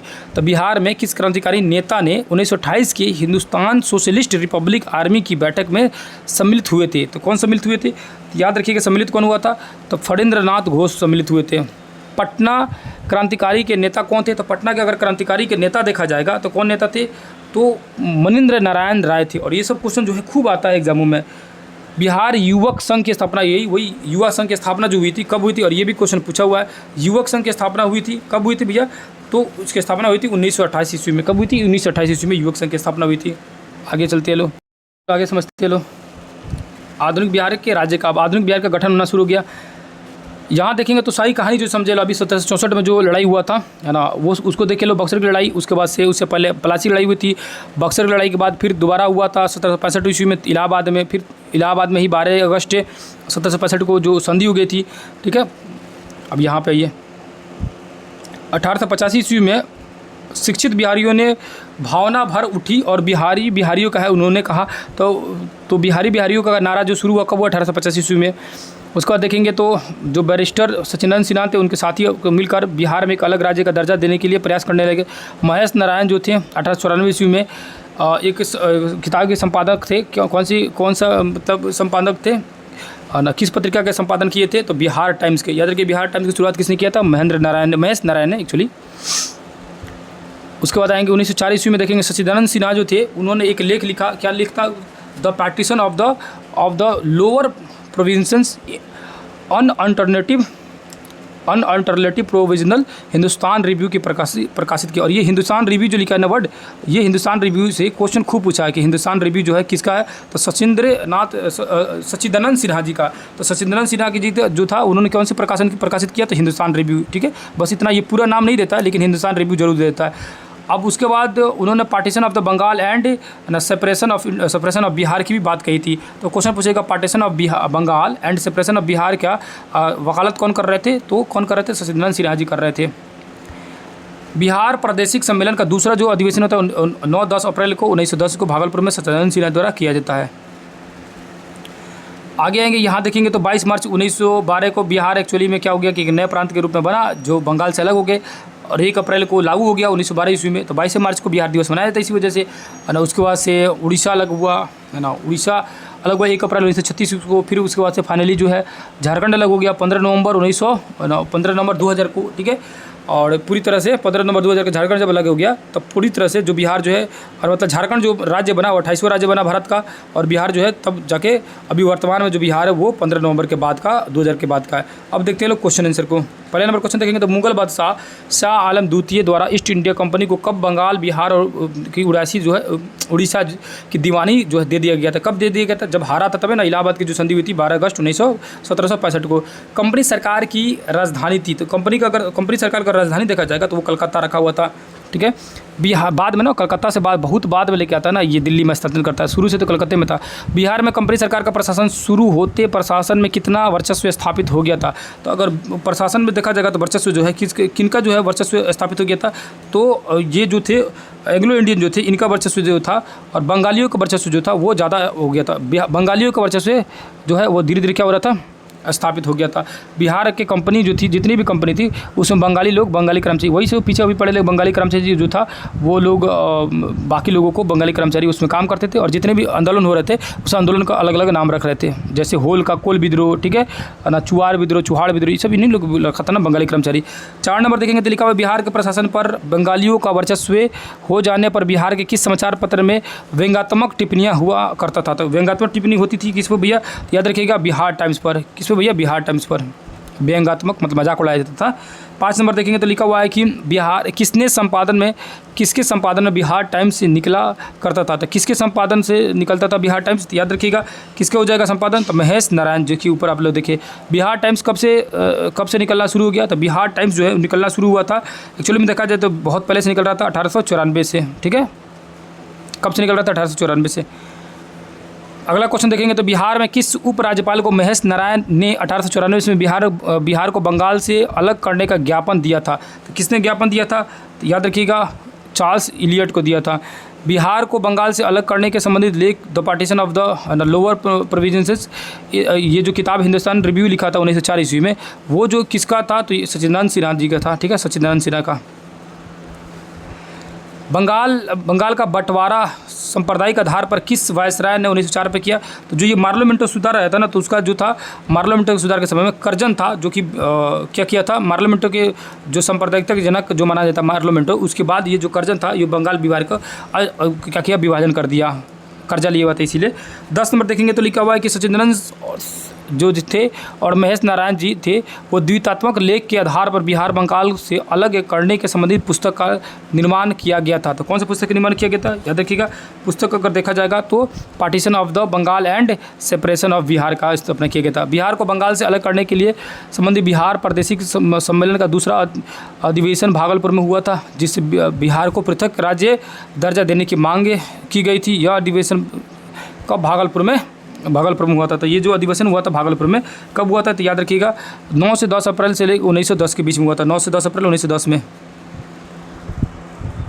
अगला क्वेश्चन देखेंगे, इंग्लैंड का सम्राट जॉर्ज पंचम का शाही दरबार 1911 ईस्वी में कहाँ स्थापित किया गया था? तो उनका स्थापना किया गया था दिल्ली में किया गया था। 13 नंबर लिखा हुआ है कि जॉर्ज पंचम जो था शाही दरबार बिहार को बंगाल से अलग करने की घोषणा जो है कब की थी? तो बिहार से अलग करने की घोषणा की थी 12 दिसंबर 1911 ईस्वी को। 14 नंबर देखेंगे तो लिखा हुआ बिहार उड़ीसा प्रांत संयुक्त प्रांत गठन संबंधित निम्नलिखित अधिसूचना सरकार की ओर से जारी हुआ था। तो कब अधिसूचना जारी हुआ था? तो 22 मार्च 1918 को। 15 लिखा हुआ है कि बिहार प्रांत का उड़ीसा औपचारिक गठन किया गया था। तो कब किया गया था? तो याद रखिएगा बिहार प्रांत का 1 अप्रैल 1912 ईस्वी को। 16 नंबर देखेंगे बिहार उड़ीसा से कब अलग हो गया? तो बिहार अगर उड़ीसा से अलग हो रहा है तो 1 अप्रैल 1936 को। बिहार उड़ीसा के बाद विकसित राज्य बिहार उड़ीसा के बंटवारे के बाद विवादित क्षेत्र कौन सा रहा था? तो जो विवादित क्षेत्र रहा था वो रहा था सरायकेला और खरसावां। आगे आते लो, लगभग फाइनल हम लोग होने के करीब आ चुके लो। एक पेज और है, 1-2 पेज। यहाँ आते लो, बिहार में कितने प्रतिशत भूभाग को काटकर झारखंड को दे दिया गया था? तो ये कई बार क्वेश्चन पूछा हुआ है। आप लोग ज्योग्राफी में बताया था कि 46 दशमलव समथिंग था, तो 46% जो है दे दिया गया, मतलब झारखंड लेके चला गया। 19 नंबर देखेंगे तो लिखा हुआ बिहार के दक्षिणी हिस्से को काटकर कब झारखंड के राज्य को दे दिया गया? तो वो 15 नवंबर 2000 को ही चला गया। 20 नंबर क्वेश्चन देखेंगे तो लिखा हुआ है कि बिहार के किस मुख्यमंत्री कार्यकाल में बिहार को दक्षिणी हिस्से को काटकर झारखंड राज्य का निर्माण किया गया? तो उसमें मुख्यमंत्री कौन थे? तो राबड़ी देवी थी। ठीक है, लालू यादव की पत्नी जी। आ गया जी। अब यहाँ आते लो, इस वाले टॉपिक को देखते हैं। बिहार में नागरिक सरकार का गठन होता है, उसमें देखेंगे लोग। तो यहाँ लिखा हुआ है सिंपल ये बात को जानना है कि 26 जनवरी 1950 ईस्वी को तो संविधान आप लोग जानते हैं कि लागू हो गया पूरी तरह से। और बिहार जो है, बिहार में प्रथम कांग्रेस का मंत्रिमंडल का गठन हुआ था 1937 ईस्वी में। क्वेश्चन पूछेगा बिहार में प्रथम कांग्रेस मंत्रिमंडल का गठन कब हुआ था? 1937 ईस्वी को। इस बात को याद रखिएगा। आगे आइए, बहुत क्वेश्चन पूछता है, इसीलिए ये सब चीज़ों को इंपॉर्टेंट करके रखा हूँ। बिहार में विधानसभा एवं विधान परिषद जो थे उस समय के समय में, जो विधानसभा था और विधान परिषद, उसमें 152 सीट और 30 सीटें थी विधान परिषद में।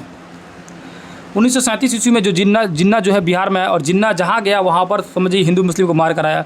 ठीक है, जिन्ना बिहार में आता है, उसमें क्या होता है, बिहार में पूरी तरह से बवाल हो जाता है और बिहार में हिंदू मुस्लिम की जंगें भड़क जाते हैं। आ गया जी। 20 जुलाई 1937 को श्री कृष्ण सिंह जो थे वो प्रधान बनते हैं, मतलब पहले मुख्यमंत्री को प्रधानमंत्री कहा जाता था, यानी प्रधान कहा जाता था। तो प्रथम कांग्रेस मंत्रिमंडल का गठन हुआ गया 20 जुलाई 1937 को, और श्री कृष्ण सिंह को प्रधान बनाया गया। उसी समय सच्चिदानंद सिन्हा जो थे वो बिहार विधानसभा के प्रोटेम स्पीकर बनाया गया, यानी स्पीकर बनाया गया उनको, किनको, सच्चिदानंद सिन्हा को। और 23 जुलाई 1937 को रामदयाली सिंह को बिहार विधानसभा का अध्यक्ष बनाया गया और अब्दुल बारी जी को उपाध्यक्ष बनाया गया। अंतरिम सरकार की गठन हो रही है। अब श्री कृष्ण सिंह जो दो बिहार के जो क्या थे, बिहार के मुख्यमंत्री का कार्यभार संभाला और अपनी मृत्यु 31 जनवरी 1961 ईस्वी तक बिहार के मुख्यमंत्री बने रहे। तो बिहार के प्रथम मुख्यमंत्री जो थे कौन से? श्री कृष्ण सिंह थे और 1961 तक यही मुख्यमंत्री रहे। अब आते हैं लोग क्वेश्चन आंसर को देखते हैं। पहला नंबर क्वेश्चन देखिएगा ध्यान से आप लोग कि गणतांत्रिक शासन व्यवस्था विश्व की समाज में कहाँ से प्राप्त होता? तो देखिए, गणतंत्र पहले पूरी दुनिया में अगर देखा जाए तो सबसे पहले जो है बिहार से ही शुरू हुआ था, याद रखिएगा, सबसे पहले बिहार शुरू हुआ था। ठीक है, गणतंत्र का मामला वैशाली जिला था। ठीक, 2 नंबर क्वेश्चन लेगा भारतीय संविधान के अंतर्गत बिहार विधानसभा के सदस्यों की संख्या तय की गई थी। कितनी तय की गई थी? तो याद रखिएगा 230 बाद में तय की गई थी, पहले 152 ही था। 3 नंबर देखिए, नहीं 230 से 330 होना चाहिए, कितना होगा? 330। ठीक है, 330 होगा। ठीक है, इसको देख लीजिएगा। उसके बाद आज से 2500 वर्ष पहले लिच्छवी गणराज्य में, लिच्छवी गणराज्य की राजधानी कहाँ थी? तो लिच्छवी की जो राजधानी थी वो थी वैशाली, वही वज्जी या वैशाली। लिच्छवी गणराज्य का उल्लेख हुआ है तो कहाँ लिच्छवी गणराज्य का उल्लेख हुआ? तो याद रखिएगा उनका उल्लेख जो है अंगुत्तर निकाय में भी है, विनय पिटक में भी है और ये बाकी सारी चीज़ों में भी है, उपयुक्त में से सभी हो जाएगा। 5 नंबर लिखा हुआ है कि इंडियन इंडिपेंडेंस बिल संसद में कब प्रस्तुत किया गया था? इंडियन इंडिपेंडेंस बिल जो है संसद में प्रस्तुत किया गया था जुलाई 1947 में। देश के बंटवारे के पश्चात संविधान सभा के कितने सदस्य रह गए थे जिन्होंने भारत की संविधान सभा के निर्माण में भाग लिया था? तो कितने थे? तो 299, ठीक है। अगला देखेंगे तो संविधान सभा के भारतीय संविधान को कब पारित किया गया था? संविधान सभा ने भारतीय संविधान को पारित कर दिया था 26 जनवरी 1930 ईस्वी को। अब बन के तैयार हो गया था 26 नवंबर 1948 को, 1949 को एक्चुअली में पारित हो गया 26 जनवरी 1930 को, 1950 को, सॉरी, अरे क्या कन्फ्यूजन हो रहा है मुझे। भारतीय संविधान का प्रथम अध्यक्ष कौन थे? तो भारतीय संविधान सभा का अगर प्रथम अध्यक्ष देखेंगे तो सच्चिदानंद सिन्हा थे, पहला अध्यक्ष थे, लेकिन इनको अस्थायी अध्यक्ष बनाया गया था। बाद में अस्थायी अध्यक्ष बना दिया गया किनको? राजेंद्र बाबू को, और भारत का प्रथम राष्ट्रपति भी बना दिया गया, ठीक है। आ गया जी। संविधान निर्माण समिति के अध्यक्ष थे, तो संविधान निर्माण समिति का अगर अध्यक्ष देखा जाएगा तो संविधान का निर्माण कौन किया है? भीमराव अम्बेडकर साहब किए, और कौन किए? तो 1937 ईस्वी में चुनाव जो हुआ था उसमें बिहार विधानसभा के लिए सीटों की कितनी बात की गई थी? तो जो 1937 में जो चुनाव हुआ था तो उस समय सीटें जो थी वो 152 थी। भारत छोड़ो आंदोलन के पश्चात किसने सांप्रदायिक आधार पर बिहार का विभाजन करने का मुद्दा उठाया था? तो सांप्रदायिक आधार पर अगर बिहार को बांटना चाहता था तो कौन बांटना चाहता था? तो मुस्लिम लीग बांटना चाहता था, ठीक है। 12 नंबर देखेंगे तो मार्च 1946 ईस्वी में चुनाव में बिहार विधानसभा के कांग्रेस किसने सीटों पर विजयी हुआ था? तो कितने सीटों पर विजयी हुआ था? तो याद रखिएगा 98 सीटों पर विजयी हुए थे। मुस्लिम लीग की तो हवा पूरी तरह से खत्म थी। श्री कृष्ण के नेतृत्व में 1946 ईस्वी में कांग्रेस मंत्रिमंडल ने शपथ ग्रहण की। तो कांग्रेस मंत्रिमंडल ने शपथ ग्रहण की कब? 30 मार्च 1946 को। भारतीय संविधान सभा के लिए चुनाव कब थे? तो भारतीय संविधान सभा के लिए अगर चुनाव देखा जाएगा तो जुलाई 1946 थी। बिहार विधानसभा में भारतीय विधानसभा के लिए कितने सदस्य चुने गए थे? तो बिहार विधानसभा से भारतीय अगर सभा में जाएगा, भारतीय संविधान सभा में, तो कितने सदस्य चुने गए थे? तो याद रखिएगा 39 सदस्य चुने गए थे। किस औपनिवेशिक कानून ने भारतीय संविधान के लिए बहुत सी धाराओं को अपनाया था? तो कौन से कानून से जो हम लोग के संविधान में, मतलब संविधान में सबसे ज़्यादा किससे अंग्रेजी कानून को लाया गया ज़्यादातर? तो 1935 का जो भारतीय सरकार नियम था उसका फॉलो किया गया है। आगे आते हैं लोग, जितनी भी घटनाएं देखे हैं लोग उसको एक रिवीजन हम लोग देख लेते लो, एक झलक में सारी चीज़ें को कंप्लीट कर लेते लो। जैसे 1765 ईस्वी के क्या हुआ था? जो मुगल बादशाह शाह आलम द्वितीय था 12 अगस्त को उसके साथ थे, संधि कर लिया, मतलब संधि हो गया। 1765 में द्वैत कानून जो था लागू हो गया। 67 से 77 तक क्या हुआ? ढाल विद्रोह हुआ। 68 में क्या हुआ? चुआड़ विद्रोह हुआ। 69 में क्या हुआ? मान सिंह जो द्वारा जो चुआड़ विद्रोह चलाया गया। 70-71 में पलामू में क्या हो रहा है? चोरो विद्रोह हो रहा है। देखिए ये चीज़ें ना डेट बाय डेट लिखा हुआ है, ठीक है। और किन के साथ हुआ है? तो याद रखिए डेट भी नाम भी लिखा हुआ है, चित्रजीत राय के साथ हुआ है। 70-71 में पलामू के जयनाथ सिंह के नेतृत्व में भोक्ता सरदारों ने विद्रोह किया। 72 में क्या हुआ? जो पद रियासत यानी हजारीबाग में मुकुंद सिंह जो थे उनके नेतृत्व में घड़वाल विद्रोह हुआ। 72 और 80 के बीच में क्या हुआ? संथाल परगना के महेशपुर रियासत की रानी जो सर्वेश्वरी देवी थी उन्होंने पहाड़ियों जनजातियों का विद्रोह जो थे पहाड़ी जनजाति के साथ मिलकर विद्रोह किया। 73-85 में बीरभूम जिले में है ना संत जो तिलका मांझी का नेतृत्व हुआ। तो कब से हुआ? तो 73 से लेकर 85 तले। 74 में रेगुलेटिंग जो एक्ट था प्रावधान के तहत बिहार को प्रांतीय सभा गठन किया गया। तो क्वेश्चन पूछेगा किससे रेगुलेटिंग एक्ट के तहत बिहार को प्रांतीय सभा गठन किया, मतलब प्रांतीय सभा का गठन किया गया? तो 1774 के। 82 से 92 तक क्या चला? तमाड़ जो विद्रोह जो चला तमाड़ रियासत की वजह से, ठीक है। तो भोलानाथ सिंह जो नेतृत्व कर रहे थे। 83 से 84 तक पचेत नारायण सिंह से, ठीक है। उसका 89 में तमाड़ रांची में विष्णु बुंडा के नेतृत्व में मुंडा जनजाति का विद्रोह हो रहा था। तो ये चीज़ें चाहे तो इसको पढ़ सकते हैं, सारी चीज़ों को एक बार देख लीजिएगा ठीक रहेगा इसमें से, लेकिन जो मेन है उसको मैं बता देता हूँ। आगे आ जाइए, डेट बाय डेट दिया और ये चीज़ें ना बहुत ज़बरदस्त है, क्योंकि डेट से क्या ना कि सारी घटनाएं आपको दिमाग में छप जाएगा। 98 से लेकर 1805 ईस्वी में भूमि यानी चुआड़ विद्रोह फिर से हुआ। 80 से लेकर 18 तक जो पलामू के भूकन सिंह थे उनके विद्रोह हुआ। वहाबी आंदोलन जो है 22 से लेकर 68 तक चला, इसको पकड़ लीजिएगा आप लोग। उसके बाद आएंगे नीचे में आएंगे लोग तो यहाँ पर देखेंगे तो 55-56 तक ख़त्म हो जाता है। कौन? संथाल परगना। सिंधु कानू चांद भैरव जो चुलू मांझी के बेटे थे, आगे जी, अभी हो गया ये 1904-5 की घटनाएं दिखा रही है। 1995 में 1900 में छोटा नागपुर क्षेत्र में मुंडा जनजाति थी, उन्होंने नेतृत्व किया। 1912 में देखेंगे तो क्या हुआ था, बिहार में भारतीय कांग्रेस थी, राष्ट्रीय कांग्रेस का सम्मेलन हुआ था 1912 में, जैसे बोले थे पटना में हुआ था, बांकीपुर में। 14 में क्या हुआ था, 16 में देखेंगे तो मौलाना मजरूल हक के नेतृत्व में होम रूल लीग की स्थापना, मतलब आंदोलन आरंभ किया गया था। 1916 में किसके द्वारा होम रूल लीग की स्थापना की गई थी, होम रूल आंदोलन शुरू किया गया था बिहार में मौलाना मजरूल जो आज़ाद थे उनके द्वारा। ऐसे तो पूरे भारत में तिलक मान जी थे और एनी बेसेंट थी। आगे जी, 1920 ईस्वी में असहयोग आंदोलन जो है आरंभ हुआ, मौलाना मजरूल हक जो द्वारा सदाकत आश्रम से आरंभ हुआ। तो 1920 ईस्वी से सदाकत आश्रम से क्या हुआ, असहयोग आंदोलन शुरू हुआ। द मदरलैंड के भी यही थे संस्थापक, मौलाना मजरूल हक। आ गया जी, जो दूसरा जो मीटिंग हो रहा है कांग्रेस का वो 1922 में हो रहा है, कहाँ पे हो रहा है, गया में हो रहा है, ठीक है। आगे जी,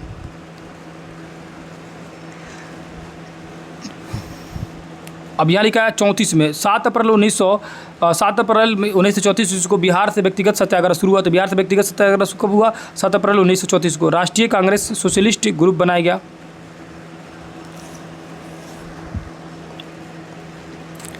जहाँ लिखा है कि 1943 में आज़ाद दस्ता का गठन हुआ था। आज़ाद दस्ता का गठन कब हुआ, 1943 में।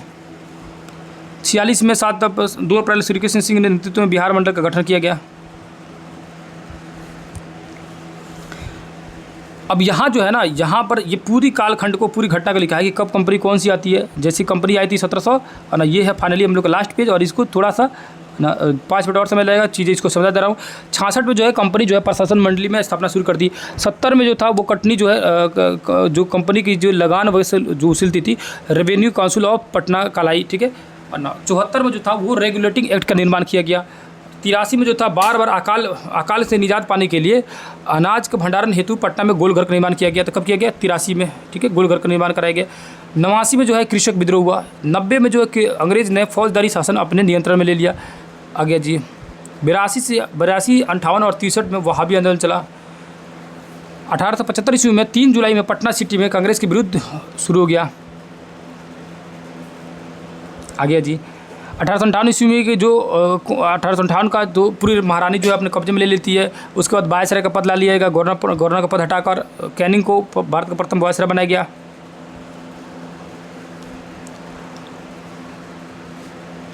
उसके बाद देखेंगे तो 6 में बिहार पृथक की बिहार की मांग उठी। तो कब मांग उठी थी बिहार की, तो 1906 ईस्वी में याद रखिएगा।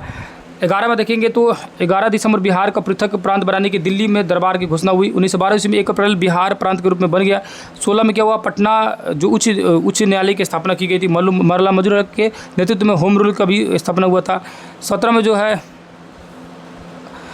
पटना विश्वविद्यालय की स्थापना की गई थी। 1917 ईस्वी में महात्मा गांधी द्वारा जो है चंपारण में नील मालिकों के विद्रोह में यह सत्याग्रह शुरू हुआ था।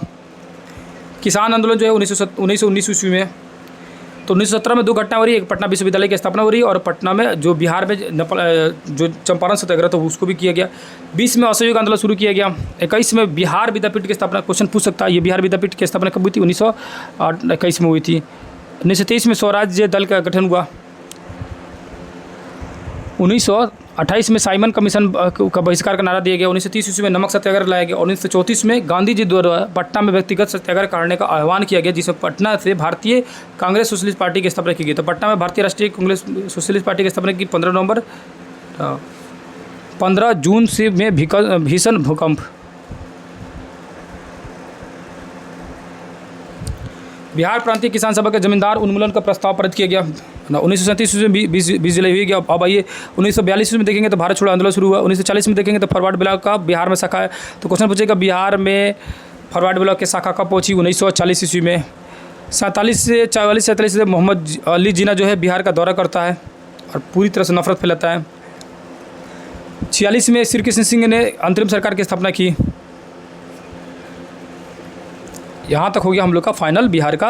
तो बिहार का देखिए टॉपिक पढ़ते गए हम लोग, ऑब्जेक्टिव लगाते गए, तो बिहार का सेशन हम लोग को कंप्लीट हो गया। और भी बहुत सारा MCQ है जो कि अलग मैं लाऊंगा मैराथन क्लास करके, जिस दिन उसको पूरा कंप्लीट करा दूंगा। तो ये बिहार का सेशन कैसा लगा कमेंट करके बताइएगा जरूर। और ये लगभग जो है 2 घंटे से कम के समय में ही पूरे बिहार को जो हम लोग पढ़ लिए लो। अब इंडियन जो है उसको पढ़ा जाएगा, बहुत डिटेल समझाया जाएगा, है ना। तो चीज़ें अगर पसंद आ रही होगी तो कमेंट करके जरूर बता सकते हैं। तो यहीं पे करते हैं वीडियो को एंड, फिर किसी दूसरी क्लास में मिलेंगे। तब तक के लिए बहुत बहुत धन्यवाद। नमस्कार, अस्सलाम वालेकुम, जय हिंद, जय भारत।